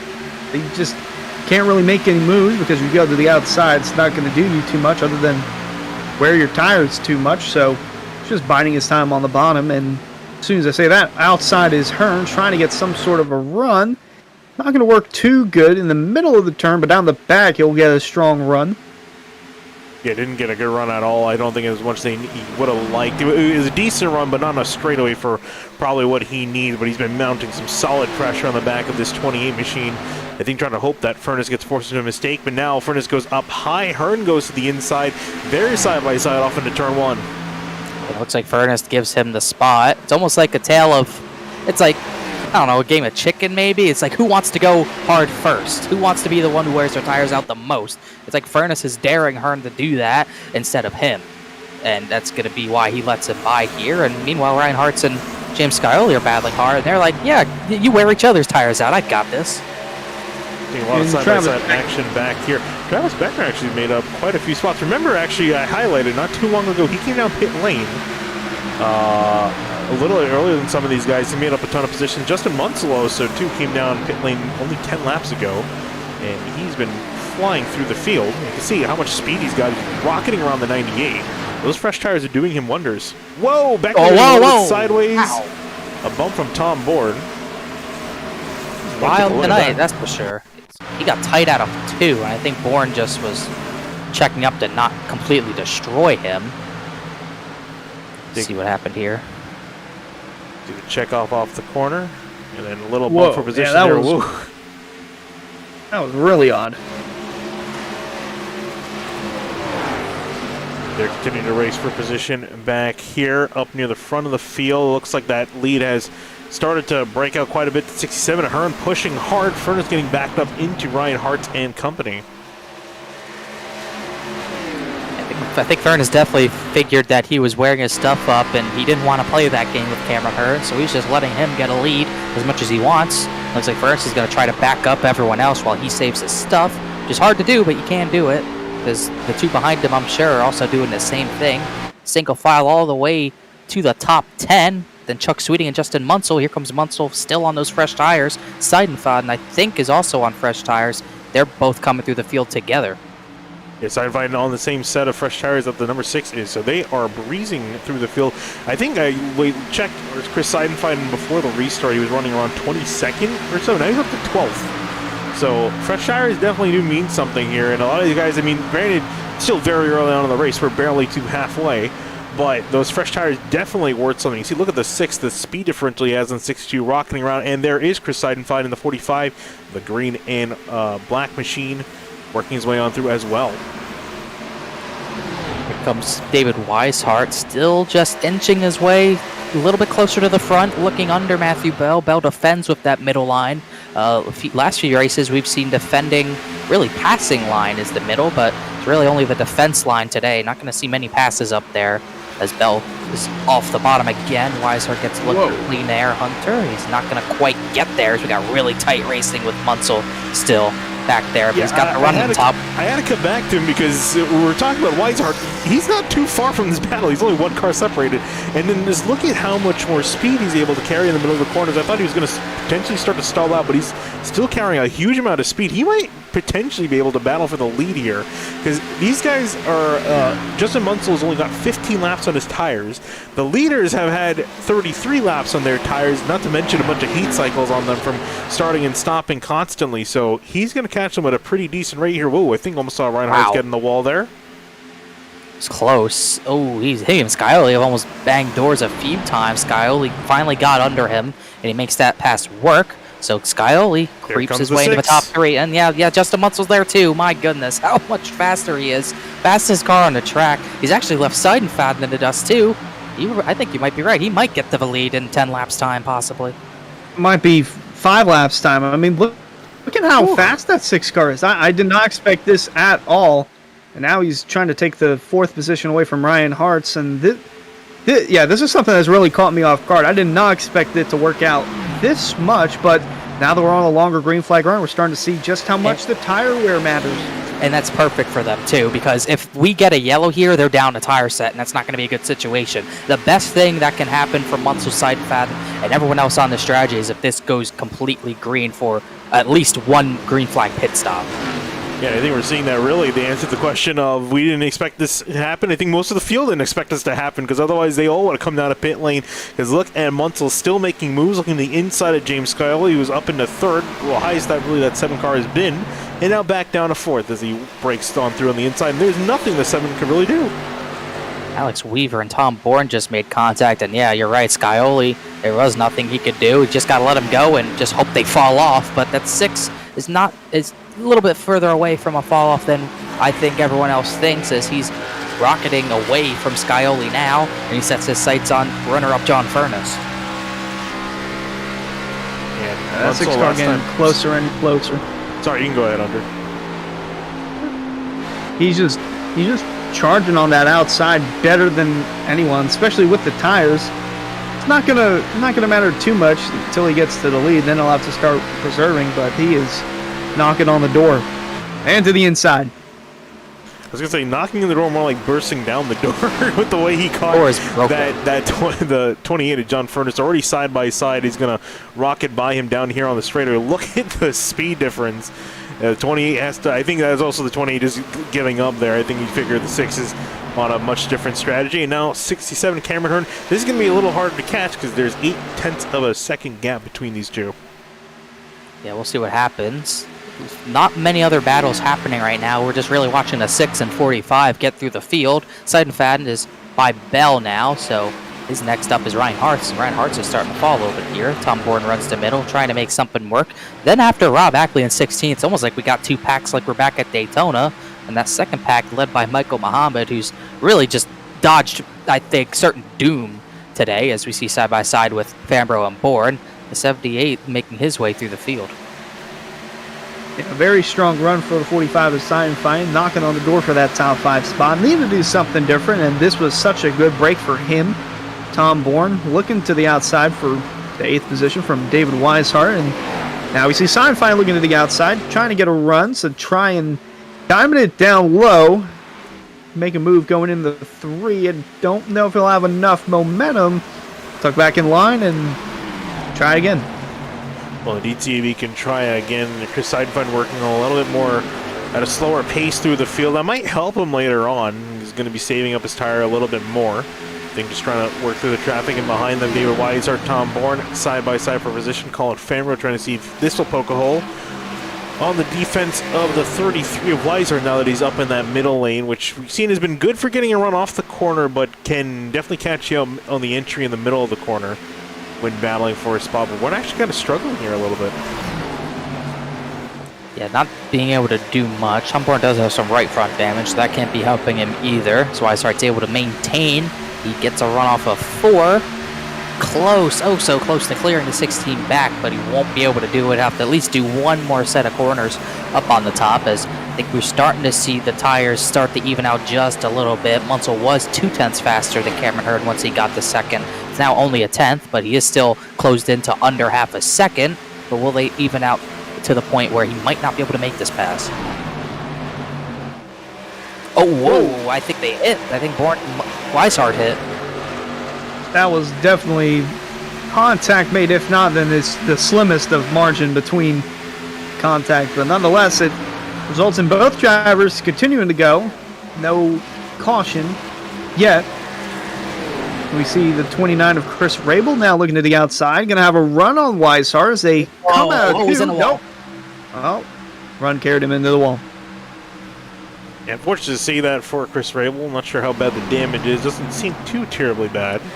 Oh, Slaughter's in the wall. He was getting lapped. He got in the wall. I think that was on his own. He was just trying to get out of the way. Excuse me, Vivian. Yeah, because they're looking in the Tour Modified class. Now he's not had a good day whatsoever. You can see how much significantly he's off the pace. I think just hoping more drivers suffer here so they can come out here with better points. But 38th position, that's got to be, it's a long day ahead. We're still not even halfway. Coming up on that in a few laps' time. 3 wide. Rabel and Sweeting side by side get by, as Rabel's still trying to get through the field. Chuck Sweeting's kind of dropped back. He did climb up a little further, I believe, earlier. It's just trying to battle the 29 now. He's got a better run down the front straightaway. Getting close to potential green flag pit stops. Remember, the leaders who haven't been back to pit road, like Justin Munsell, Cameron Hearn pit, I believe, lap 18, which is almost 45 laps ago. So logic dictates you would probably try to split this run to the end on fuel in half, which means they'd have to get to around lap 75 for their next and maybe final pit stop. We're only 12 laps away from that. It's going to be maybe a little bit close on fuel for some of those guys. Justin Munsell, however, does not have to worry about that whatsoever as they come up the lap Andrew Santo, as we look at Tom Bourne continuing the battle of Seidenfaden. Looks like the 45 has driven those tires off. Ooh, apron. Yeah, he clipped that apron. Whoa, That's gonna wow, carry him into the wall. 45 Seidenfaden no. hard into the wall, and Tom Bourne collecting a piece of Oh, he's going to break loose, clip the 17, and the caution out.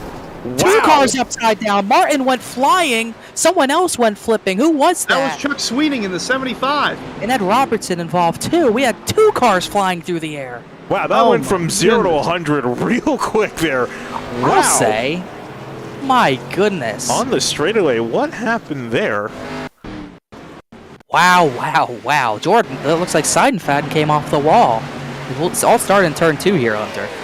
Yeah, he just got loose right there, and it carried right into the wall. Had nowhere to go. Tom Bourne got a little piece of that, and I guess to get off the wall, he turned hard left, right there. Well, hit He the wall bounced right off there. it. Wow, Right, we and saw then that the last night. 17 catching air.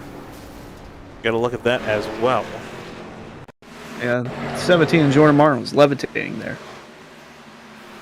And it's unfortunate for him because he was having a great run up until this point. Yeah, that's Seidenfaden just losing control, and Jordan Martin hit that. He got the worst of it. He went flying just like David Weishart did 2 nights ago, and he wasn't the only one to go upside down even here. Yeah, who was Chuck the other Sweeting car? went upside down Chuck as well. Sweeting. The field comes down to pit road. Everyone pits here. Everyone will take 4, but we got to see what happened even after this because it didn't end with Jordan Martin. Here's Chuck Sweeting. What happened to him? Catching the 45, hit the 17 Same up thing. on his lid. He went. That wall just bounces you upside down, I guess. He does a few tumbles. He lands on the wheels himself. Not too many others, thankfully, were caught up in this, but the ones who were caught up in this get the absolute worst outcomes possible, as Seidenfaden and Sweeting are definitely out of this. Race off of pit lane. Cameron Hearn winning that race off. John Furness, Justin Munsell going to be third. Ryan Hartz, James Skyley, David Weiss, Hart, Matthew Bell, Colin Fambro, Rob Ackley, and Andrew Santo. Actually, he's seeing getting the lucky dog. He's going to be dropping to the back of the order, so he can also make his pit stop. But Chris Rabel will round out your top 10. And I'm not sure from Munsell if that necessarily worked out entirely in his favor, or I mean, obviously, I think he would have liked that to go a little longer. Yeah, it will definitely, I think, hurt. He definitely is down a set of tires, no doubt, but if we get a decent amount of green running here and we only need to really pit one more time, it shouldn't hurt him too much. But if the yellows don't fall his way, him and Seidenfaden is not in capacity to compete, actually, I just remembered. But if we get the yellows to fall wrongly for the 6, he might be in a bad spot tire-wise, but regardless of that, it's definitely worked out for him. It put him up to 2nd. He came out of pit road 3rd, and he is definitely in a good spot. Well, that was definitely your Rick's Hot Sauce spicy moment of the race. 2 cars flipping over after a crazy wreck going into turn 3. Race fans, be sure to check out rickshotsauce.com for some of the best hot sauces made locally in South Florida. Try the Loxahatchee Classic, Golden Garlic, Palm Beach Pineapple, or South Beach Heat. Follow the Rick's Hot Sauce Rookie of the Year battle in the Area Cup Series and see which driver will take home the $100 prize as the highest finishing rookie in the point standings. Not the highest rookie on the racetrack. Not what Jordan Martin did. Not highest car on the track. Just highest in the point standings. I was going to say, Jordan Martin trying to go and join the Starship that SpaceX launched earlier today. It's the highest car on Monday night was Nate Trato at the line, crossing the line, I believe. He levitated across that finish line. I've never seen anything like that. That was a fantastic That was great. clip at the end, the start-finish cam, and just seeing his car come flying vertically over the start-finish line. It was a great view. I don't know if we'll get something as chaotic as that tonight. Although with the way these guys have been fighting for the lead, if things continue as they do, we might see something very similar. Steve Durham pits from 11th. Wonder if that's a fuel play. This is going to be, as we come to 1 to green, it's going to be an interesting spot. I really don't think you can. That's 63, 64 laps. I don't think the tanks are going to go that way unless you really hard save. It's an awkward spot because I don't know if you really want to really pit because with the yellows we've been getting, haven't gotten to green flag pit stops. It's going to be an odd run if we do get a green flag run. Yeah, I would argue that's valuable track position, Hunter, giving up there, but I mean, is it going to be running that hard, especially with the tires, too? That's another thing to consider. It's not just pushing the fuel, whether or not the tires will make it. Yeah, tires, that's going to be interesting because I feel like he could have benefited from restarting in 11th, but unless he sees it differently than I do, I definitely think we're going to get another yellow between now and the end of the race, but if he sees it going green flag a long enough to where these guys have to pit again, then yeah, it could work out in his favor. But for now, I'm just scratching my head at that and see how this restart goes. Yeah, we'll see how this restart goes here. The field lineup pretty similar to what we've seen so far tonight, with Cameron Hearn, John Furness up to the top. We have Justin Munsell now in the number 6. How he's going to shake up the order here after a great tire strategy call coming into the pits, gaining a huge amount of positions. We'll see now what he can do with everyone on the same set of tires. We're going back green as the green flag comes back in the air, and Cameron Hearn off to yet another solid launch. John Furness and Ryan Hart looks like they're going to secure second and third. Munsell not off to a good start. A little sideways out of 2. Looks like Hartz is just going to have enough grip to power around the outside. So Munsell already loses a spot there and in danger of losing another. Alex Weaver way down to the bottom as Scioli gets under the 6 for position. That was Alex Weaver on the apron, but they sorted out for now as Cameron Hearn's away with the race lead. And just like we've been seeing all race long, back to a normal top 3, Hearn, Furness, and Hartz. And then you got to go back to 4th with Scioli on the bottom and Munsell on the outside. And there's the 43 of Matthew Bell. Kind of hovered around that 5th, 6th position all race long. David Weishart as well as hovered inside the top 10. Oh, looks like a car back there. Might have scraped the wall right behind Rabel and Ackley. That's where the nearest side-by-side battle is, but so far everyone's tucked in. Gene Terrian keeps the Cottis fighting it out for 11th place as Terrian, with that damaged car, is muscled it up to the top, just outside the top 10. Rob Ackley just inside the top 10. Mason Kane also, remember we saw him drop back early on. He's also trying to fight that car back forward up to 13th now, only 2 places from where he started. So hasn't, in the grand scheme of things, hasn't made a whole lot of forward progress, but it's better than losing out on your positions, and it still has a ways to go as we're just past halfway this race. Contact for second. Hart's going to be outside to take the position away, and it looks like he might do that into 1. Scioli's going with him. I think Furness is trying to really hard save the tires, and Hart's is having none of it. Scioli trying to benefit off this, but the 3 of Hart's still powering on the outside. Can't clear him. 7 of Scioli, what does he do? He's going to stick with the 28. I would say, please don't make it 3 wide. That would be catastrophic if he did that. And now here comes Matthew Bell entering the fray. We might have a 3-car battle, actually 4-car battle for second, but Bell, look at him rocket on the outside. Riding on board with the 43 in the slipstream of the number 3 of Hart's just ahead of him, trying to see if he can get any sort of rally. I saw him almost looking like he wanted to go to the outside. Look at the 28 having to check up on the bottom lane, getting pressured by the 3. And looks like Ryan Hartz is going to secure that spot. Here comes forward to the 43 now of Matthew Bell, trying to get that top 3 spot. Haven't seen Bell really enter the top 3 so far. It's really been the Hearn, Hart, and Furness show up near the top, but he's trying to change the game, and he's going to try to rock around the outside of the 28. He does, and immediately putting pressure on Ryan Hart's ahead of him. I couldn't imagine this was a fuel play for Furness, but I think he's just really hard saving the tires and thinking this could be the run to the end, but we'll just have to wait and see. Cameron Hearn was absolutely loving that 2x2 stuff there as he took a pretty decently sized lead, looking to change the Pro Series luck, trying to turn it around. He's had nothing go his way, not only in the Pro Series as of late, but really this week he's had nothing go his way, and trying to make something happen as Hartz tries to close in, but he's got a rear bumper full of Matthew Bell. How about a Charlotte tandem down the front straightaway? Well, those are IRLC teammates working together. And as soon as I say that, now the 43 goes to the outside. Go figure. But yeah, these two have had really solid chemistry all race long, and a bit too much there for Bell. Had to back off a bit, but Ryan Hart's closing in bit by bit on our leader, Cameron Hearn.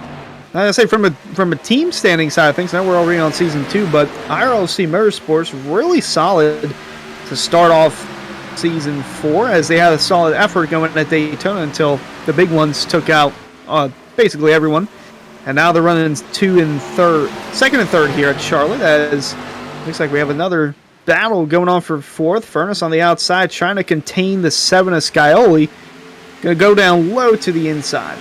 Hey, see Scioli just on the quarter panel, the number 20, trying to make a move. Didn't quite work in 1 and 2. He's going to try to make it work in 3 and 4. And David Weishart waiting in the wings. We've been slowly talking about the 33 entering the fray. He's been moving up steadily in position. Might now found the time to strike here as he's just outside the top 5 as the 7 and 20 continue side by side. As Furness may be backing off a little too much here.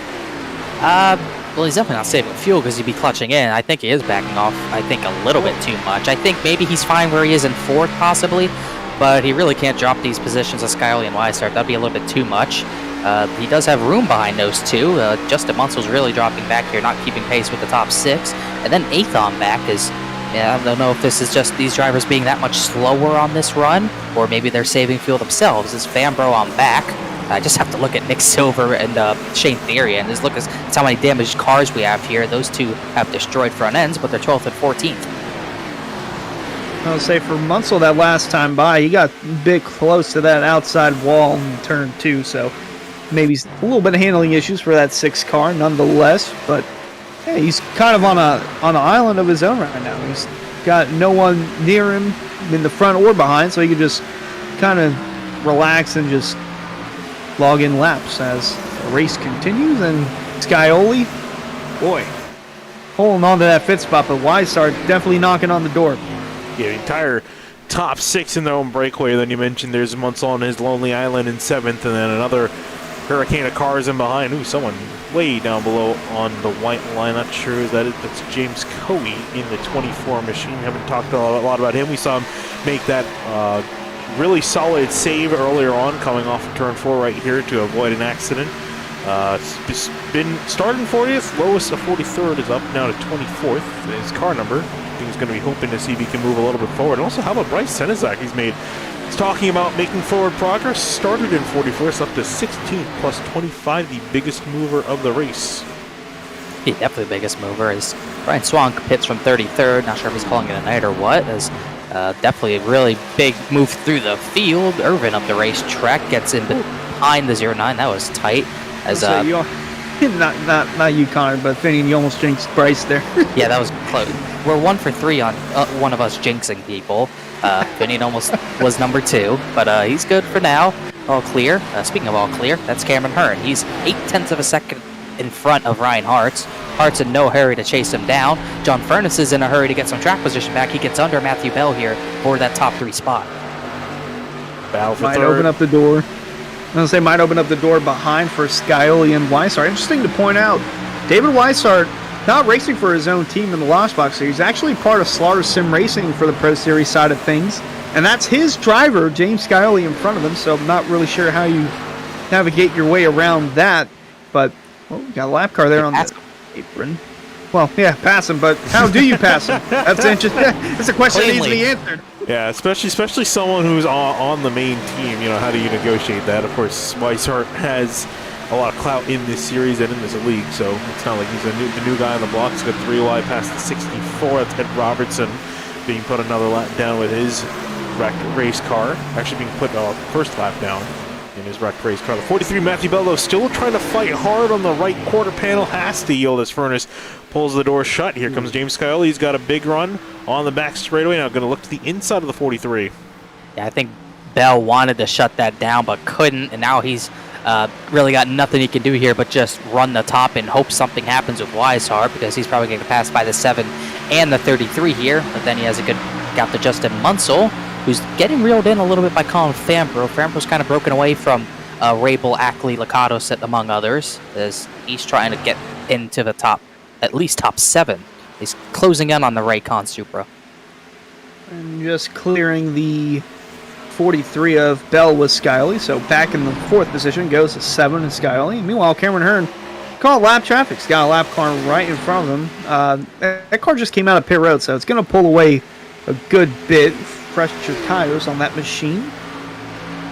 Trying to see what car that is. That is Ryan Swan. So he did not call the night. Came in and pitted, and he's not the first driver 1 lap down. He's actually about to go 2 laps down, but again, with fresher tires, he'll drive away from Cameron Hearn like there's no tomorrow.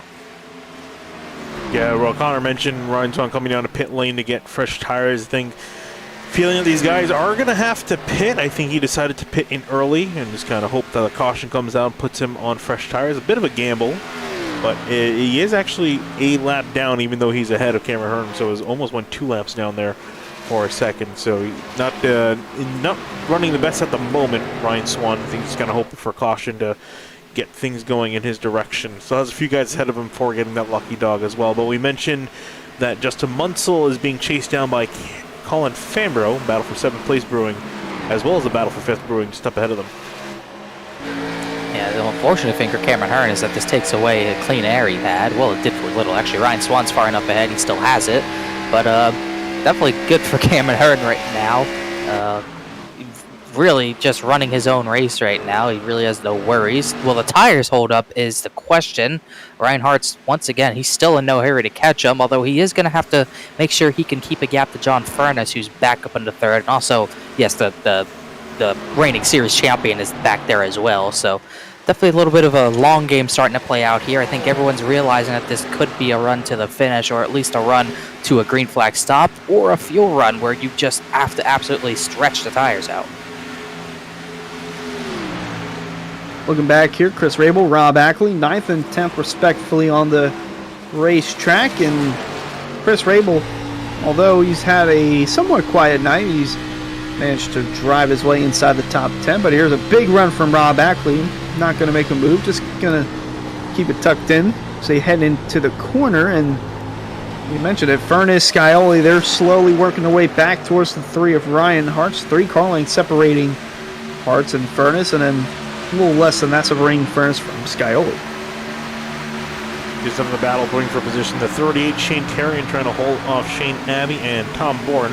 And Bourne, I'm sure he's probably really hating how things played out on that last caution. Got a good piece of contact with Chris Seidenfeld, so that put him back down the order. Otherwise, he probably could have been in the top 10 with the pace he was showing, and he would have been able to get fresh tires. But unfortunately, it's put him back quite a bit, trying to recover as much as he can. There is the 98 of Jeffrey Wilson trying to rock in the outside. That 98, I think we've barely seen him on the inside lane tonight. Like every time he's been in frame, he's been trying to rock that outside lane with mixed results. Yeah, he fell back. I think after pitting, he hasn't made his way back up. He's 21st place now. This is really the only big pack on the track. We're really spread out other than this pack. And then you got 84 sideways. Senasaker from Muhammad. Yeah, that 84 sideways. Had a wild ride last week, and that was almost another one, as he's getting challenged by Travis Beckner, who has not recovered from his damage well, but on the outside just trying to make something of this race. Ooh, the 84 is wild off the corners right now. Yeah, door to door, and boy, Beckner, if he could just at least finish tonight, that would be enough for him, because he's been all over the place tonight. Kind of just getting, oh god, a little too close there, coming out of 2. Especially anyone running that outside line, I just feel like they're going to smack turn 2. Oh, breaking news, Jeffrey Wilson is on the bottom. See him up ahead, getting past Shane Terrian, riding on board now with 25, Andrew Phipps, who's been running in midfield. Not the best of nights for the 25, looked really strong in practice, going up to second place, but of course it doesn't really matter what your practice time is, it matters what your race pace is. Hasn't quite been there. He started in 10th, now has drifted back to 22nd, trying to see if he can climb his way forward. And we're starting to get more decent laps under belt. We have 26 laps done. I think this actually might, whoa, as he gets really close to the 25 of Beckner there.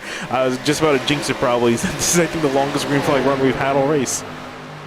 Wow, yeah, that was something. They are really going at it for 21st place here. Therian's dropping back to these guys. I think his damage is starting to really hinder him on this long run, so he will drop back to this battle himself, as this is really packed up here. Also, Senesak and Mason Kane side by side. That's for the 14th position. Senesak trying to take it away from the 31. Kane fighting back on the outside. Oh, way on the other one. Whoa. Too high, I would say. Hang on no to grip it. up there. Oh, he did. Tried the Larson lineup. No grip for it. Ooh, the Durham almost spin out of 4. I think he slapped the wall. He might have had the same thing happen. Looking at a replay of Mason Kane on board. Watch the hands for Kane. Everything was fine. Gas up a little bit. See him cranking the wheel to the right and then try to get back on it. Almost went right into the wall just trying to save that thing. Wild stuff. I don't think he'll go up there again, if I had to guess. No, brings him right down on the bottom lane. And Jeffrey Wilson back to the middle, top lane. Oh, he's pitting. Mason Kane pitting. This is very early. This is one of his first driver from the top 20 pitting. So this would kind of be where you split it up if you're going to do it in halves. So Mason Kane is the first one to blink on the fuel strategy here. And 33, Weishart's pitting this time himself. So I think that answers our question if you can make it. The answer is likely no. Weishart's going to be the next one to dive in. Ooh, if he gets slowed down. Rob Ackley in as well. Oh, he was fast. Speed's 45. That's going to be borderline. It's going to be borderline. We'll see if he has to sit in his pit stall for longer than necessary. So with one of the first guys in the top 10 coming on down, I feel like now the window is definitely open. You mentioned, Connor, we're getting close to pretty much cutting this stint in equal halves. So I think the floodgates are just about open, and we're going to start seeing more and more drivers come down to pit lane. Question is going to be who and when. Well, it's not going to be anyone in the top 4. As I'm looking at Weishart, can he get off a pit road? No. He got a penalty for speeding. That is... the one thing about David Weishart, he is always the one to come into pit road earlier than everyone else. It does not work out for him a lot, and that is going to absolutely kill his race, as really no one pit last time by. Coey's in. Fambro was up in the top 10. Coey's in as well. Was chasing down Justin Munsell, running 7th place when... Oop, did he go through his stall? Just stopped in time. No. Flirting with it there. Pushing it. James Coey there, you see back there, coming into his stall. It's been a slow trickle down on pit lane, so I think a lot of people waiting to come on down. Chris Rabel, you mentioned, coming on in. I think people are wary about yellow coming out. I think that's why not everyone's coming in quite yet. Oh, thought someone was wrecking. No, that's Matt Alverson hitting pit lane early. Leaders have got to make a decision. Ryan Hartz is going to have to do something. They're 1.1 seconds behind the leader, Cameron Hearn. So you got to try to get in before. Not going to happen. Hearn's coming in. Oh, no! Ryan Hartz gets turned and hit by John Furness down to the pit lane. And Furness, a huge amount of damage. His bumper. He lost his front bumper from that. Wow, I was surprised. I thought it would be damaged. I didn't think it would be losing it, but take a look at that replay. I think Furness got hit by Scioli. Yeah, he did. They made contact, and that sent him into Hartz. And Hartz is almost dooring him down all the way pit road. He's unhappy with Furness, or maybe just trying to get into his stall, actually. Right on towards the back bumper of Ryan Hartz coming down onto pit lane here. I couldn't tell if the 7 actually made contact. I knew it was close. I think he did. You can see there that he gained more speed. And I guess we'll ride on board with James Scioli to see what he's doing. James Scioli yet to come down pit lane in the race so far. He's still out there running laps. This is his luck off into 3 and 4. He's got no damage. He somehow got away with this, but right there, he just barely skimmed. Might have been a little bit of netcode. I would think, because from that view, it looked like he cleared him as Matthew Bell comes in the pits. Scioli does stay out again.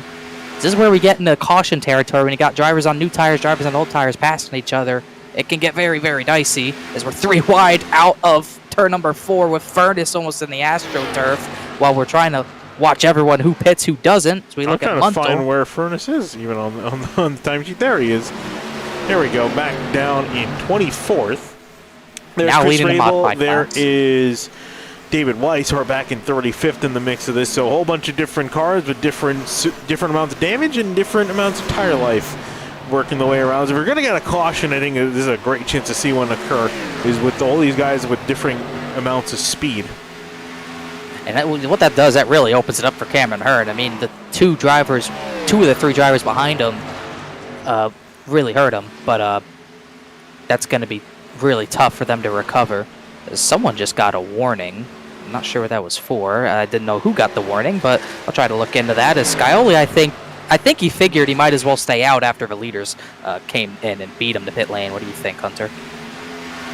Yeah, I gotta assume that he's got to come in and pit sometime this lap, because you just see Cameron Hearn go by the 6th of Munsell. The longer he stays out, the more it's going to hurt on him. Caution, though.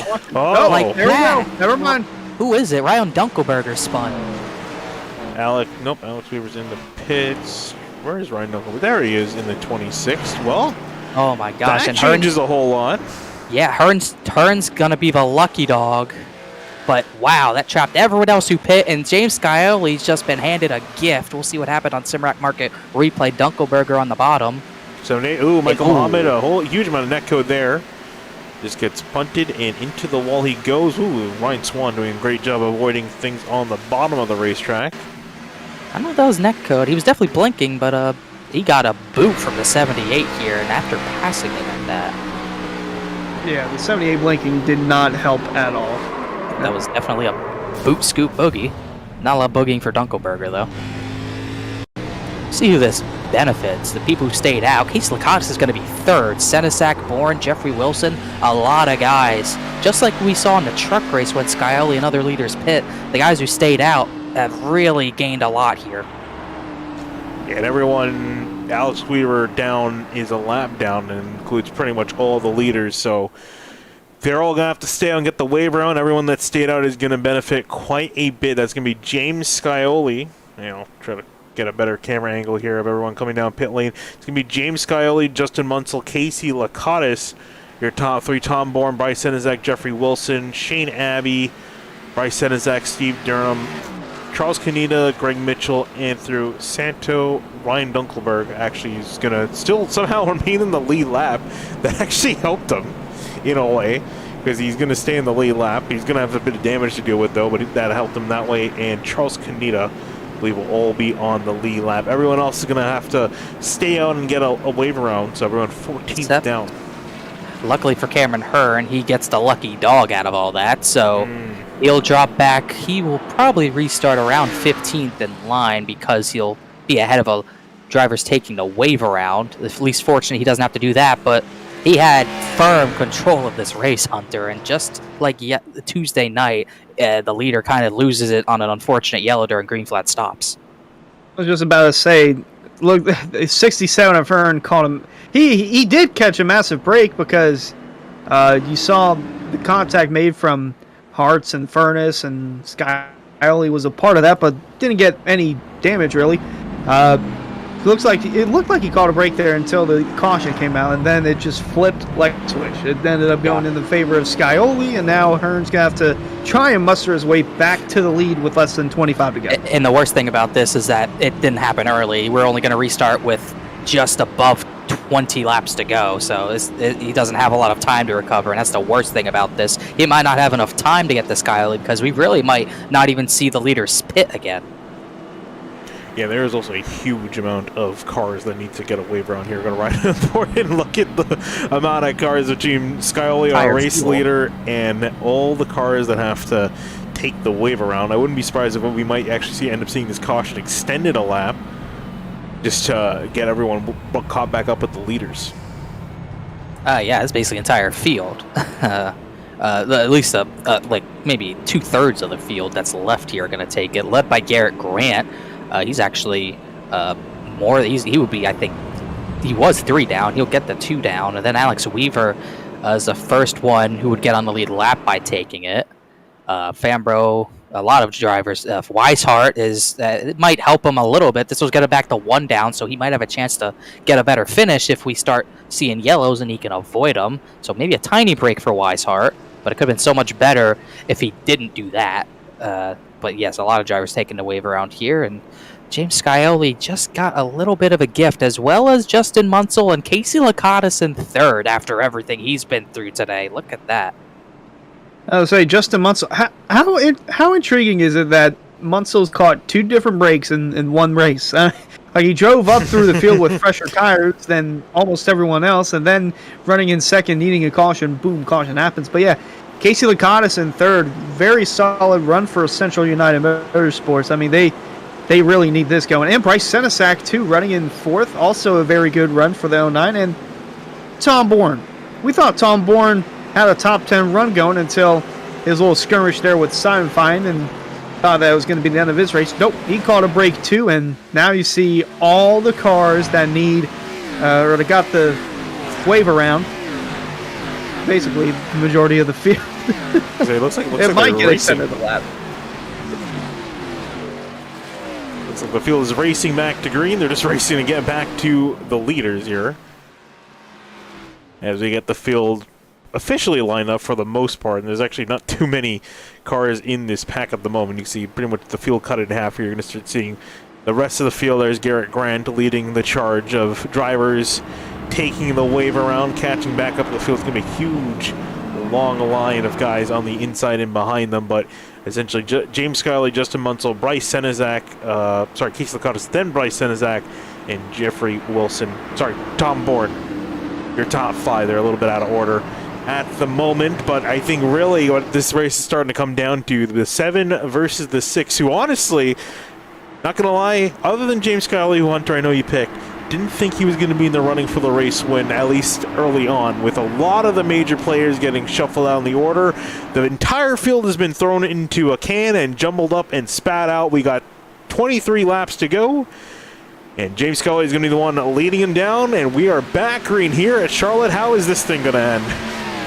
Probably in tears for some. We'll have to wait and see, though. I'm looking at Cameron Hearn, already trying to split 3 wide through the middle. Watch him to really try to get aggressive here in the final 20 laps. Already making moves. Car in the wall in turn 1, but they get away with it. Hearn sideways trying to make something happen. Trying to make something happen. You see up ahead of them, Shane Terrian racing aggressively. The 84 of Shane Abbey trying to muscle his way on by. How about Cedar? Remember we talked about him making a questionable pit call early on, trying to get some gas? I don't think it really helped him with this one. Oh man. The 84 Shane Abbey. Oh, there they go. Sideways. Cameron Hearn just spun Charles Caneda, and the caution's going to come Oh my out. goodness! What is happening? Chaos has broken out at Charlotte. We have Cameron another Hearn. yellow. Reinhardt's involved. Cameron Hearn's destroyed. What in the world just happened? I think we just saw 3 separate wrecks occur. Often.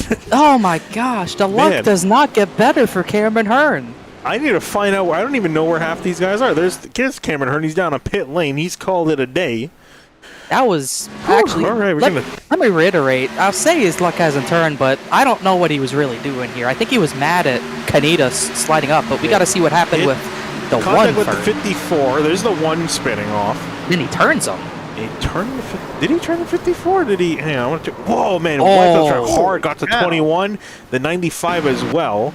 I'm curious to actually see here if he hit the 54 or what happened here. What the contact happened? There's the bump off of the corner. I think was trying to get a move on by. Clip the. Turns him. I don't. Yeah. There's not. My only guess is that he was not happy with the 54 sliding up ahead of him at a 4, and that was his reaction. But not. We'll see. 54 slides up, but he's well clear. Yeah, so this is what happened with the one again. So he made contact with the 84. He goes spinning sideways. And you're going to see them come on by. And then here's the second wreck coming on by. You see a bunch of guys spinning down. That was the third wreck. So now let's take a look at the third wreck in this one entire wreck.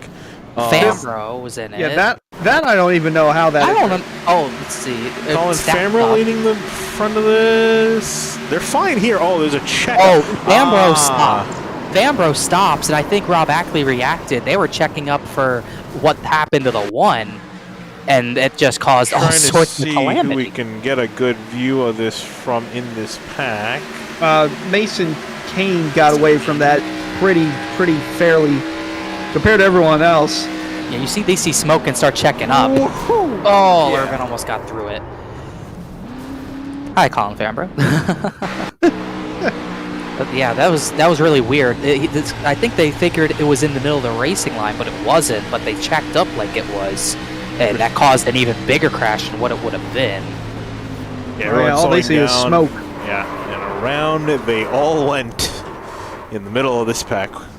Poor Ryan Hart, it just went from great to bad to worse for him. Take a look at it from this point of view, because we're going to see a lot of action from this point of view.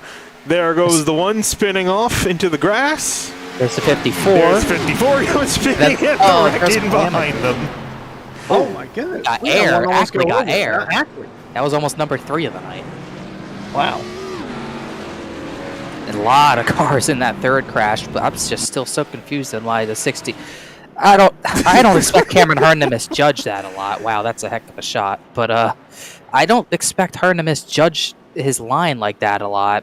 He just, in my eyes, he just a turned lot up of desperation. Desperation, frustration, whatever you call it. That was a questionable one. I think definitely questionable one. Have we seen any calls from the admins on that for the 67 Hearn? Not that it really matters at this point, because he's, I think, retired it. Well, they disabled Colin Fambro's chat, but I don't know what that was. I think that was That was because of one of 3 incidents that brought out 1 yellow. But I don't think they. I'll say that I don't know if they know what to call, because I don't think they know what triggered the yellow. Honestly, I was gonna say, for that Hearn incident, I couldn't tell. I don't think he turned him on purpose, but it looked like Kaneda came down when he saw the one spinning across the racetrack, and it was in front of the bumper of Hearn. I don't know if Hearn did that intentionally or out of frustration. I don't expect him to do that intentionally. He's not that type of driver. It just you know, he's been leading a lot of a race. He's been top 3 all night. You get desperate when you have a bad break like that happen. He also had a black flag. Not sure if it was for a restart violation or what, but you get desperate in that situation. You're trying to make up as many spots possible in a short amount of time. You try to take risks. That type of thing can happen. It's just unfortunate that it got a few other people involved in that, as we see more takers trying to repair all their damage. You thought the attrition rate was already high. It's even higher now. You see a lot of big names involved as well. David Weishart, actually, trying to get back out there. We're talking about him. A lot of these guys were inside the top 10. You just saw all 3 of those guys on pit road. Fambro, Bell, and Hearn. They were all inside the top 10 for a good portion of this race, and now they're all outside the top 30. You know what's funny about all this? Steve Durham got away with a scot-free. I think he just gets a new set of tires, and he's got a clean race car. John Furness. Nope, trying to look at Steve Durham. I'm trying to look at. I guess he's going to top off on fuel again. Trying to look for Ryan Hartz, and they changed position at the last second. I was trying to get a look at the number 3 Ryan Hartz. That car has definitely seen better days. I think a lot of these cars have seen better days. Like maybe better, like a couple hours ago. They all saw better days. Greg Mitchell is now the new leader in the modified class, but he's still 13th place, believe it or not. So let's look at this top 10 because it's shuffled so much throughout the last 20 laps or so. He was totaled earlier. He's 7th place. Yeah, we've got Scully, Munsell, Senizak, Lakatos, Wilson, Bourne, Abbey, Tarian, Ryan Dunkelberger, who we saw spun not too many laps ago, and then Andrew Santo as well. He was 2 laps down earlier. He had no front end earlier, and he's in the top 10. This is completely... Yeah, look at that. Start at 34th, lowest to 41st, highest to 9th, which is where he's currently running. And with some of the cars around him, might be able to continue going forward. He's still got a decent amount of damage to that nose. That thing's still not fixed up. And then Greg Mitchell mentioned the modified class. Well, it's been a topsy-turvy day. We'll see if anyone gets topsy-turvy here in these last 18 laps, because it's been getting fierce out there as far as competition is concerned. Scully's going to lead the field back down again.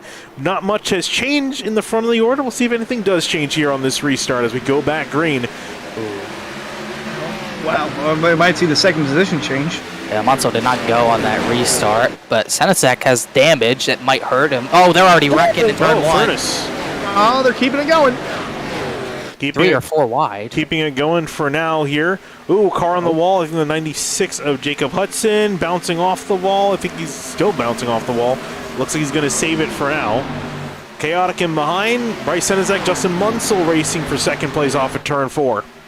Yeah, and I think, unsurprisingly, in my opinion, I think Silo is going to be able to get away from these two, as Munsell does clear for second, but how much does Munsell have to fight with that 7 car at this point?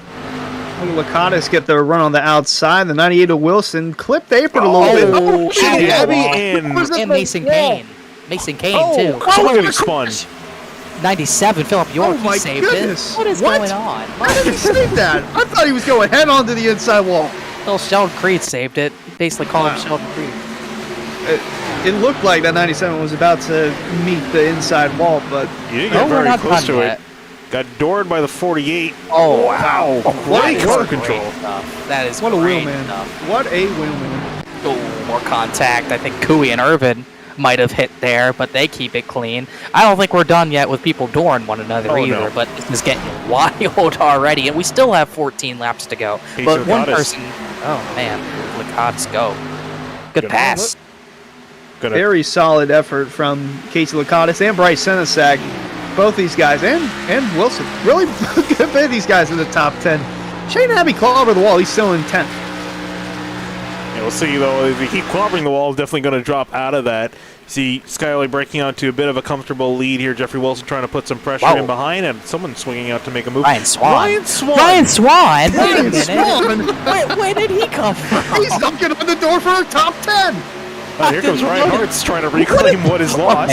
Okay, what is going on? How is Ryan Hartz here? I thought he was total. He has no rear end. It might be helping him for grip, maybe. Getting him just loose enough, but I can't believe he's even up there with the damage he has. At least it's not hectic for James Skyerly. He's clear away half a second lead, but Wilson's in the wall from 5th. He's going to lose momentum. Oh, and Kane in the wall as well. Kane clobbered it coming out of 2.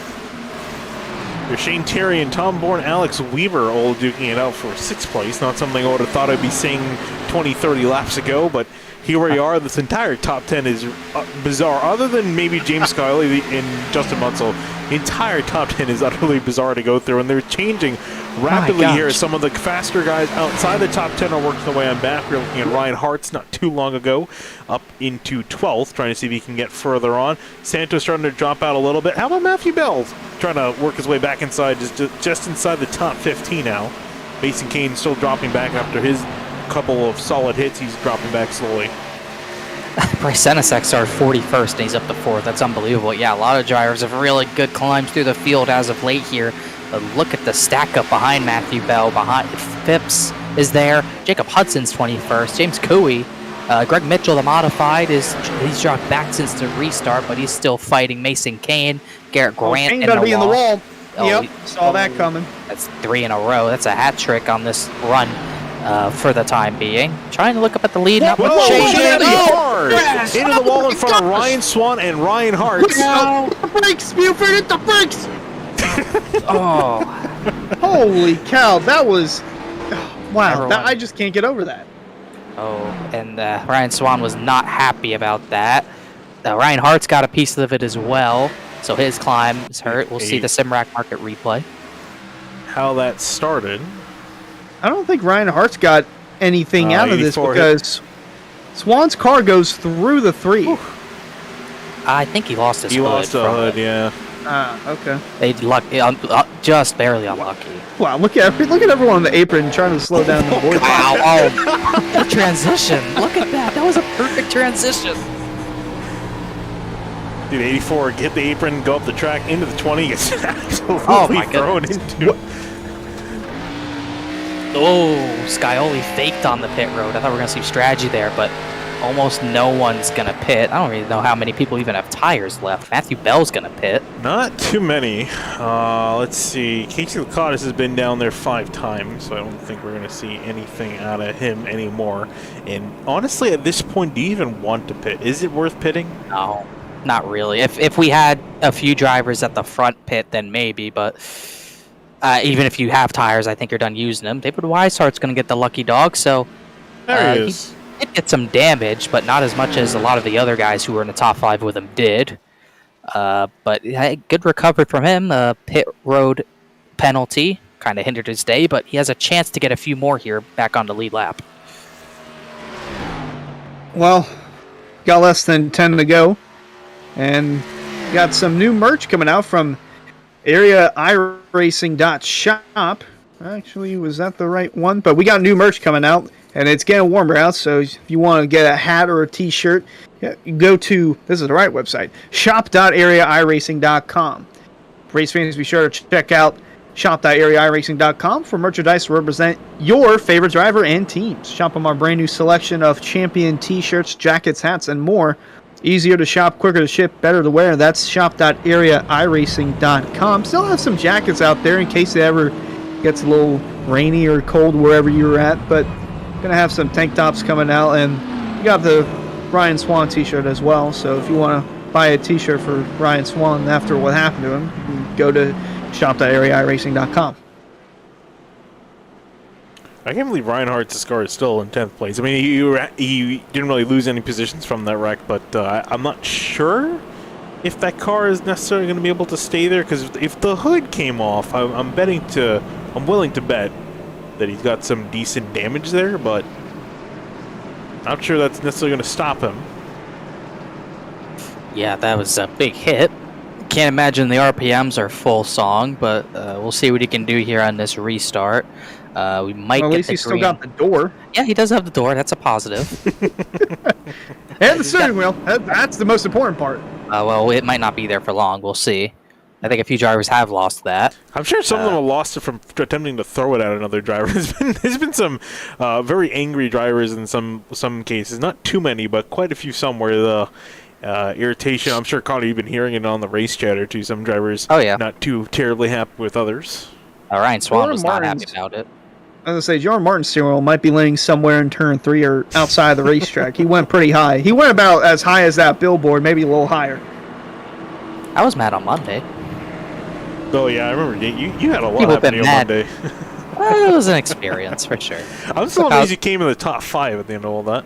Well, it did help they all have mini wrecks. That's what happens. You get the end of these races, you have mini wrecks that might not bring out the yellow. You take advantage. You also take a stroll through the AstroTurf. That helps here. That was fun. Twice. As I say, we've seen quite a few strolls through the AstroTurf here, and I have a sneaking suspicion probably going to see maybe some more here. As we come down to the end of this race, I believe we should be getting the 1 to green this time by. Indeed, we do. So we got 6 laps to go, guys. Green, white, checkered or no? I say no. James Scioli says he has to pee, so he wants this to go green.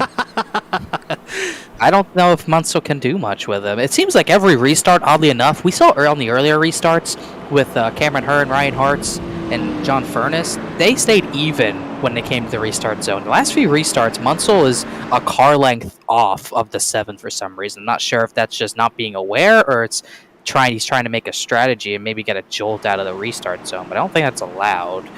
He'd get a penalty for it from iRacing themselves, but I've noticed that since Scioli's been taking the top, it's been kind of odd. Munsell's trying to time it right, and then he doesn't want to jump it too soon, otherwise he gets a penalty for that. So maybe that's why Scioli's restarting on the outside, using it to his advantage. Santo just hit the wall under yellow. I think he tapped it, but that He hit it for good luck. yeah, I mean, might as well. It's pretty battered anyways. It's not going to be any worse than any other drivers in front of him. Well, as the laps wind down, we'll see who this race is going to come to favor to. James Scioli's been getting some pretty comfortable leads, but can he hold on for 6 more laps? And will we finish this thing in 6 more laps? We'll see here. There we go. Scioli underway with a little bit of a bump from Bryce Senizak. I saw a bump from Tom Bourne in behind. I think some checkups on the outside lane, Connor. Ian hit the wall in checkup. They're going 3 wide, trying to split Santo. That's not going to work. Phipps hit 25. They're bouncing off. They're checking up. Oh, they somehow made it through 1 and 2. Oh boy. Hartz is dropping like a rock. Hartz is dropping like 3 wide, as you mentioned, with everyone breaking around. Ryan Hartz. James Scioli trying to break away. Justin Munsell nearly in the wall. Casey Licata is trying to steam on through on the bottom. They're about to wreck They're going 4 wide. They're 4 wide. That can't work. There they go. There's the one going off again into the AstroTurf. Santo around. Coey around. Coey. He gets launched in the air for good effort. There he goes, up and over. Gigantic wreck in turn number 1. That's a massive one. He's barrel rolling. The 4 just went underneath the 24 as he's trying to corral it. Oh my Jacob Hudson. Jacob Hudson stuck in the barrels.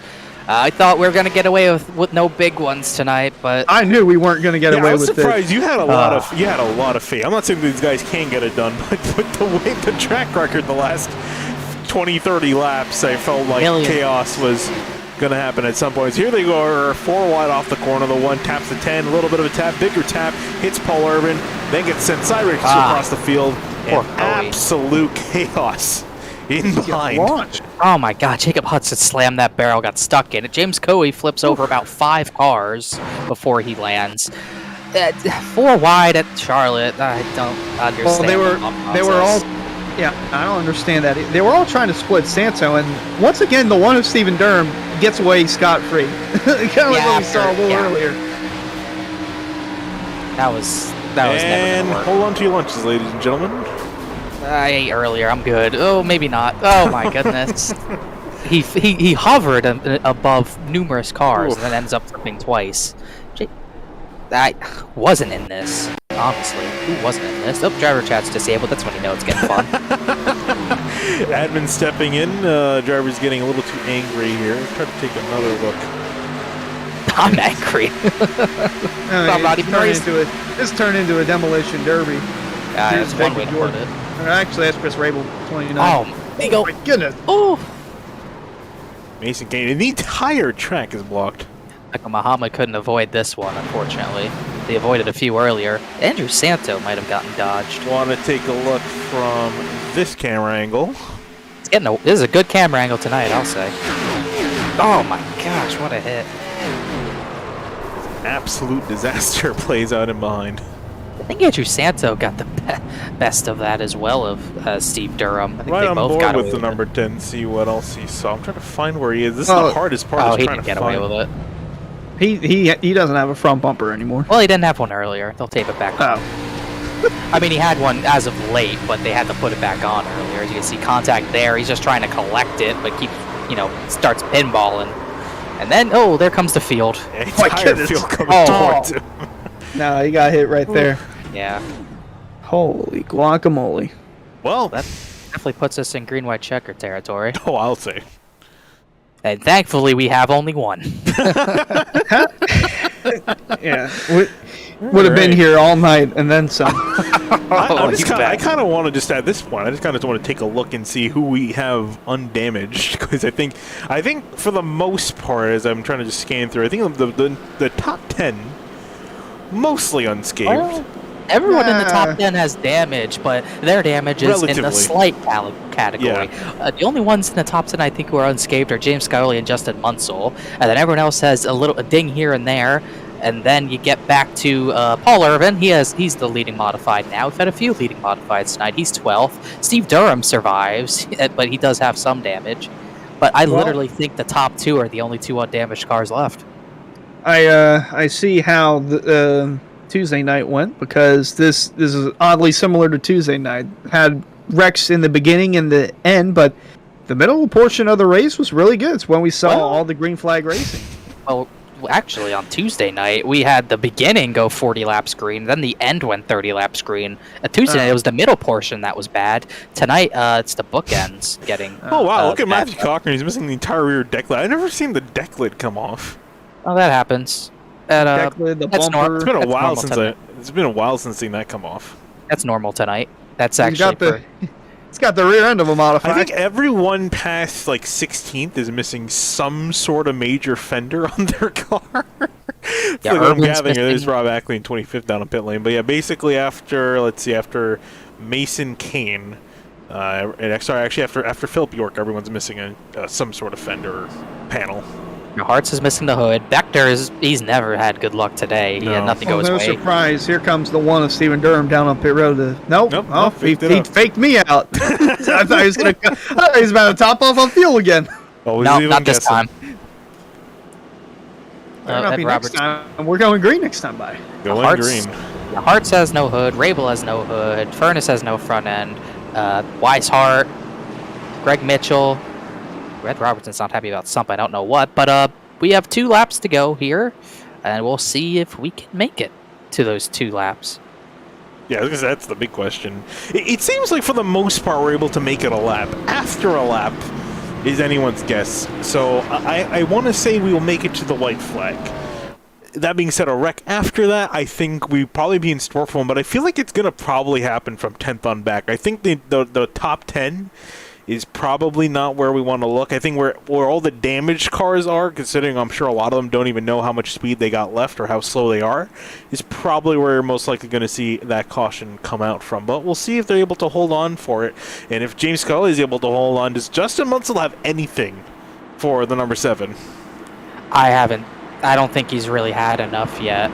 So we'll have to wait and see if he can jump. Well, not jump the restart, don't do that. But if he can be alongside Scully on the restart, he might have a chance. But he's going to have to really be on it on this restart.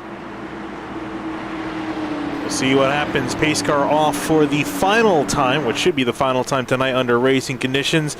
And we will see who will take home the win here. 2 more laps on the board. James Scully leading them down. And a little bit of a stack up on the inside lane as we go back green with Scully with a decent run. And 3 wide in behind them.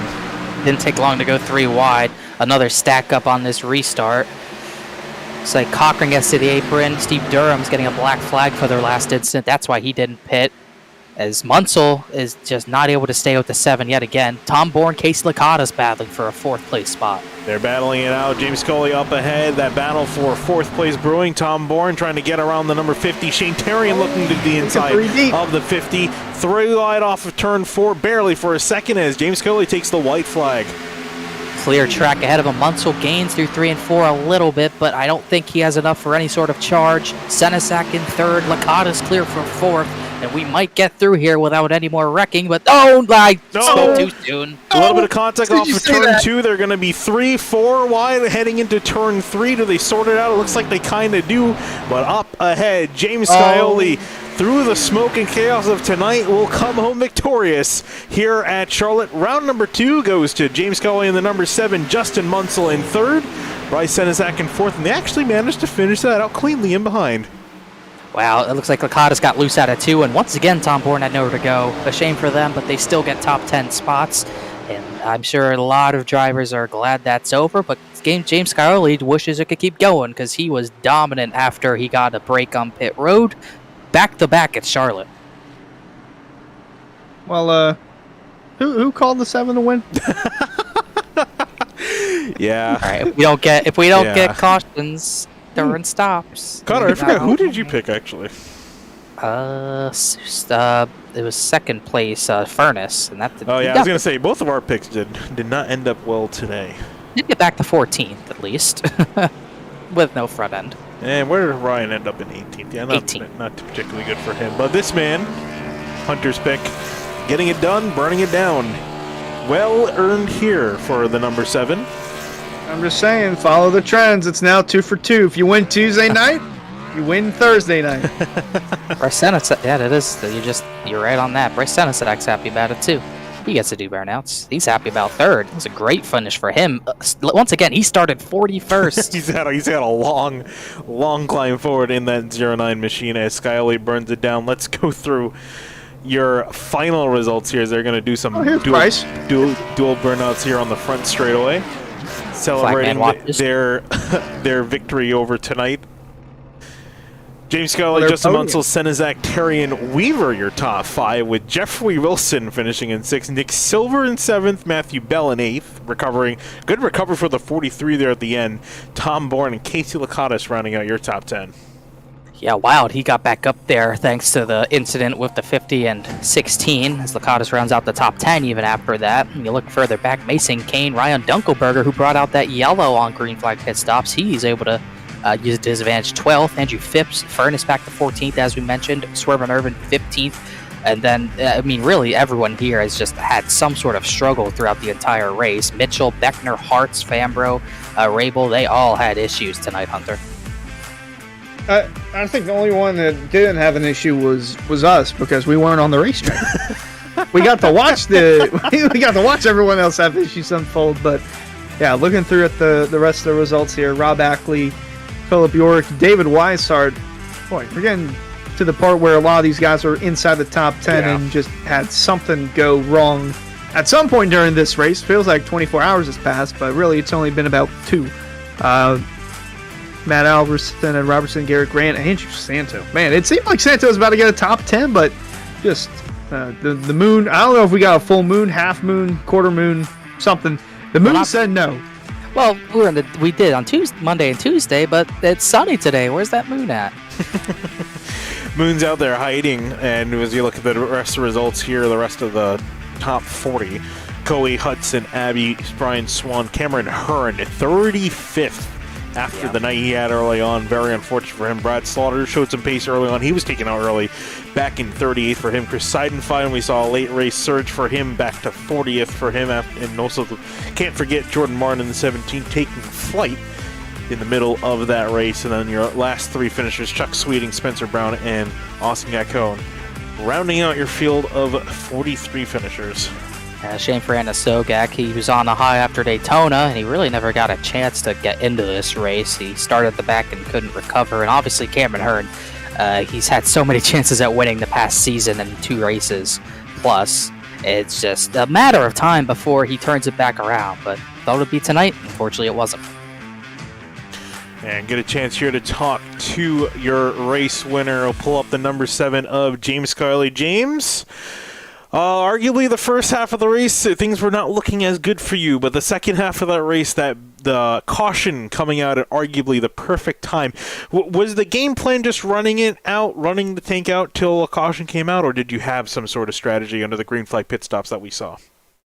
Well, I had actually been saving that run, so I think that I was going to be able to make it. I started clutching right about when they pitted, but before that I was lifting and coasting early just to try and save fuel, and my number was looking pretty good. And I knew that it was so hard to pass, and I felt like I was pretty good on the long run. I felt like, me, John, Hartz, and Hearn were all pretty similar pace on the long run. Hearn would jump out to a big lead, and then we'd all just kind of try and track him down. So I knew I wasn't going to beat him just following all four of them or all three of them down pit road. So I wanted to try something different. So just kind of started saving at the beginning of the run, and I think that I was going to be able to make it, but obviously the cautions started flying a lot, so it made my strategy look pretty good there. Definitely did make your strategy look pretty good there. And we saw after that caution that broke up the green flag pit stops, a lot of your competition was taken out. So what was the game plan from there on out? Was it just a matter of just keeping the lead and just kind of hoping for the best, or what was the strategy from there on for the second half of that race? Yeah, once I got the lead, it was just all about executing on the restarts and I was trying to get Bryce up there. I was trying to get him into second. He was able to finish third, which was cool. I was just trying to be in whatever line he was in to try and get a good jump and make sure that he could try and follow me through. The outside was just tough to make passes on in turn one. So happy that he got third. And yeah, once I got the lead, it was just all about restarts, no wheel spin, and just trying to keep it clean. Indeed, solid job there done for James Coley. We were talking about it. We're starting to see a trend. Winner of the truck race is the winner of the Pro Series race. You winning on Tuesday, I not pointed out winning on that Thursday. trend, by the way. That's why Hunter picked you, actually. Is that a pretty good trend I got going? Also, there's one more thing. So I looked at the average starting position of the winner throughout the three Pro Series race prior, and the average starting position was 7th, and that just so happened to be where you were starting. Lucky number 7 works out pretty good. Indeed, it was lucky number 7. James, thanks for talking to us. Yeah, thank you guys. I want to say a big thanks to you guys. I know that there were quite a few cautions, especially this week. It's early in the season. We're going to get that, so I appreciate you guys in the broadcast booth sticking with us, and all the admins. I know that it can be a little frustrating, but we'll get through it. We've had some good races, and then big thanks to Rick's Hot Sauce. Code Skyoli gets you $7 off at rickshotsauce.com. Dandles Candles, Butt Kicker, Matco Tools, and Chris Sports Cards. Thanks to them for all being on the car, and hopefully we'll go get them next week. Indeed, best of luck, James. Moving Thanks, on to our second place finisher, Justin Munsell. And we were talking about pit strategy and everything kind of lining up. Lucky number 7 for James Scioli. But Justin, you had not one but 2 times where the strategy just happened to work out in favor for you. Talk us through the first really good call they made, getting those fresh tires, because you were flying through the rest of the field. Yeah, I would say I got lucky, but I was hoping to be even luckier. I was hoping that we'd stay green just for a little bit longer. At least let me get by first place before that caution happened. But luckily, things kind of still worked my way. Obviously, the worry was that we take that set of tires and then cautions start happening like they did, and I would unfortunately need them throughout the race while the other guys had them. So that was the worry, would be having the tires less than what the other guys did. But luckily, that worked out. I just knew that if I had good tires, I can run the outside and get to that track position. I was hoping for a long green flag run, and it became a decently long green flag run, especially counting with what we had the last week here. But yeah, it worked out well. And then obviously the last one worked out even better with the caution flying when trying to save fuel, trying to make it to the end, and got that track position while everybody else got destroyed by restarts. Yeah, and towards the end there, we saw a lot of the fierce competition you were dealing with earlier on in the race. A lot of them ended up getting taken out or just put out of the order. What was the game plan with James, who was arguably your biggest competitor at the end? Did you have anything planned for him, or was it just trying to keep in touch and just get as high of a finishing position as possible? It's such a bummer, man. Like James is so incredibly fast, and in my head, it's like, the times that I feel like I'm on pace with them, you have to take advantage. And I felt like today was one of those days where, on a longer run, I felt like I can run with him. But obviously, with those restarts, there's not much I can do. He's going to get a half-second lead before I can even get out of the start. So once we started getting those cautions towards the end of the race, those last 2 or 3, I kind of just knew it was more defending second versus trying to go for first, unless James completely blew a corner, which I didn't really expect him to do. So unfortunately, not much of a game plan otherwise, just to survive the restarts and come away with a second place finish. Well, Justin, has been a bit of a wild day for you, but a solid finish in second place. Congratulations. Thanks, guys. And last but certainly not least, Bryce Senizak is going to be joining us in the booth after finishing in P3. And Bryce, I'm not going to lie to you, for most of the race, weren't really much in the conversation because you came from a long way back from 41st. Yeah, I mean, I screwed up my qualifying lap. I think I was only going to qualify like 25th, but I just got the dog leg by a little bit where it gave me a 1x, and then so I was starting like 40th. Go down, make my first pit stop. I forget that I'm like the first one completely past it. I have to come in again, get damage from another red, go to the back again. So I came to the back 3 times, slowly made my way up, and I don't know how I'm here right now, to be honest. Yeah, actually, where did you end up getting put out? I think after, what was it, once the caution came out mid-cycle, where did you end up restarting after that? I think I was like around 4th or 5th. Gotcha. So, and that's what I was going to ask you too. Is were you just planning on running until a caution came out? Were you planning on extending it? We heard from James that he was planning on running till the end of the race. Were you in a similar position, or were you just trying to hope for a caution? Both, pretty much. I was at a point where I was pretty much good by like half a gallon. But then it got to a point like right before the caution came out, I was gonna be close. So I think if I kept my pace up, I would have been sputtering out of turn 4 in the last lap. So I was at least gonna see what I could do on that strategy, just trying to run it dry. All right, well, solid job there for you in the 09, Bryce. Looking forward, we got the rest of the calendar coming up. We got Dover, Watkins Glen, Michigan, Bristol, the next few races up ahead. Any particular track you have in mind for getting a better finish, finishing second or even first? I'm definitely looking forward to Watkins Glen. For some reason, I just really enjoy doing the road courses. Yeah, I think so far, like Dover is the one iffy one, just because how sketchy it can be. But I think as far as like stuff coming up, I'm looking forward to Watkins Glen. All right, well, Bryce, congratulations on P3. Best of luck to you at the rest of the races on the calendar, including Dover and Watkins Glen. Oh, I just wanted to give a quick shout out to everyone at DWR, Butt Kicker, Matco Tools, and shout out to James on getting the win. I was going to say, I wanted to offer my congratulations as well, Bryce. Very, very hard fought and deserving podium finish there. And looking back at your last top 5, I know you got a top 5 at Daytona for the Truck Series this season, but your last top 5 in the Pro Series was actually at Charlotte. So it was back in season 3. This was my only top 5 between the 3C series last season. And then if you go back to season 2, I got a 4th. So something about this series and this track is working for me somehow.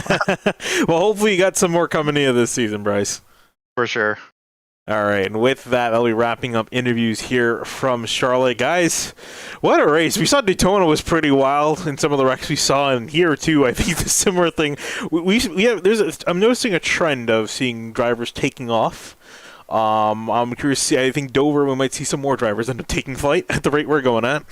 That's a crazy thing. I mean, the Charlotte's supposed to be a rookie track, but it looks pretty treacherous. It looked treacherous all week long, and we have to go to Dover, the Monster Mile, always taking a bite out of competition. We should see that happen on Monday night. Hopefully not my cars and my car I drive, not let alone my teammates. So hopefully that goes all good, and we can get some clean running in, because I know the drivers of this league are not accustomed to this, and hopefully we get some clean running, some more good racing in the coming weeks. But definitely a struggle right now, but still had some good racing throughout the field. We're going to see obviously fuel strategy come into play, but Yellow shut that down. There goes someone's engine already still down there, but still had good racing for the time we did. But at the end of the day, the reigning series champ gets it done and goes back to back here in Charlotte. Yeah, very, very chaotic week for all 3 series at Charlotte, but we're coming back Monday at Dover for the Cup side of things, and trucks, I believe they're at Dover as well. Actually, no, they're at Iowa. My apologies. So they're at the corn state with corn surrounding the racetrack. Actually, sorry, we're at Iowa too. I was looking at the wrong column. I do apologize. We're going to Iowa next week for this series. Dover is going to be for the Cup Series. Trucking Pro are going to Iowa. Then Oh, Rock yay. and Fun. I'm glad we get the luxury of going to Dover. Home track. I was going to say Dover would have been definitely interesting with the way these guys have been racing, but Iowa, I want to say in theory should be a little calmer. I'm probably Had going to some eat good those running words. last year. Had some good running last year, for sure. So hopefully see that again. Very racy track. I was to say this is going to be another interesting week because technically it's a short track, but kind of races like a super speedway. Both tracks Yeah, I was actually, gonna say both. Dover kinda. and Iowa. But Yeah. nonetheless, looking forward to next week. Sure, the excitement's going to continue to thrill us as well. Connor, you're going to be on the track Monday, but Finian and I, we're going to be watching action from high above. Indeed, you're going to be watching the action, and you better be watching the action next week. Again, Dover for the Cup Series Monday, and then Iowa for both the Truck Series Tuesday, and then the Pro Series again on Thursday night. It's been some fantastic racing so far across all three series this season, and you're definitely going to come to round 3 for all three series next week. But for now, my name is Finny DeCuna here with Connor Horn and Hunter Sleppy, and we're going to be calling it a night from Sim TV. Thank you for watching.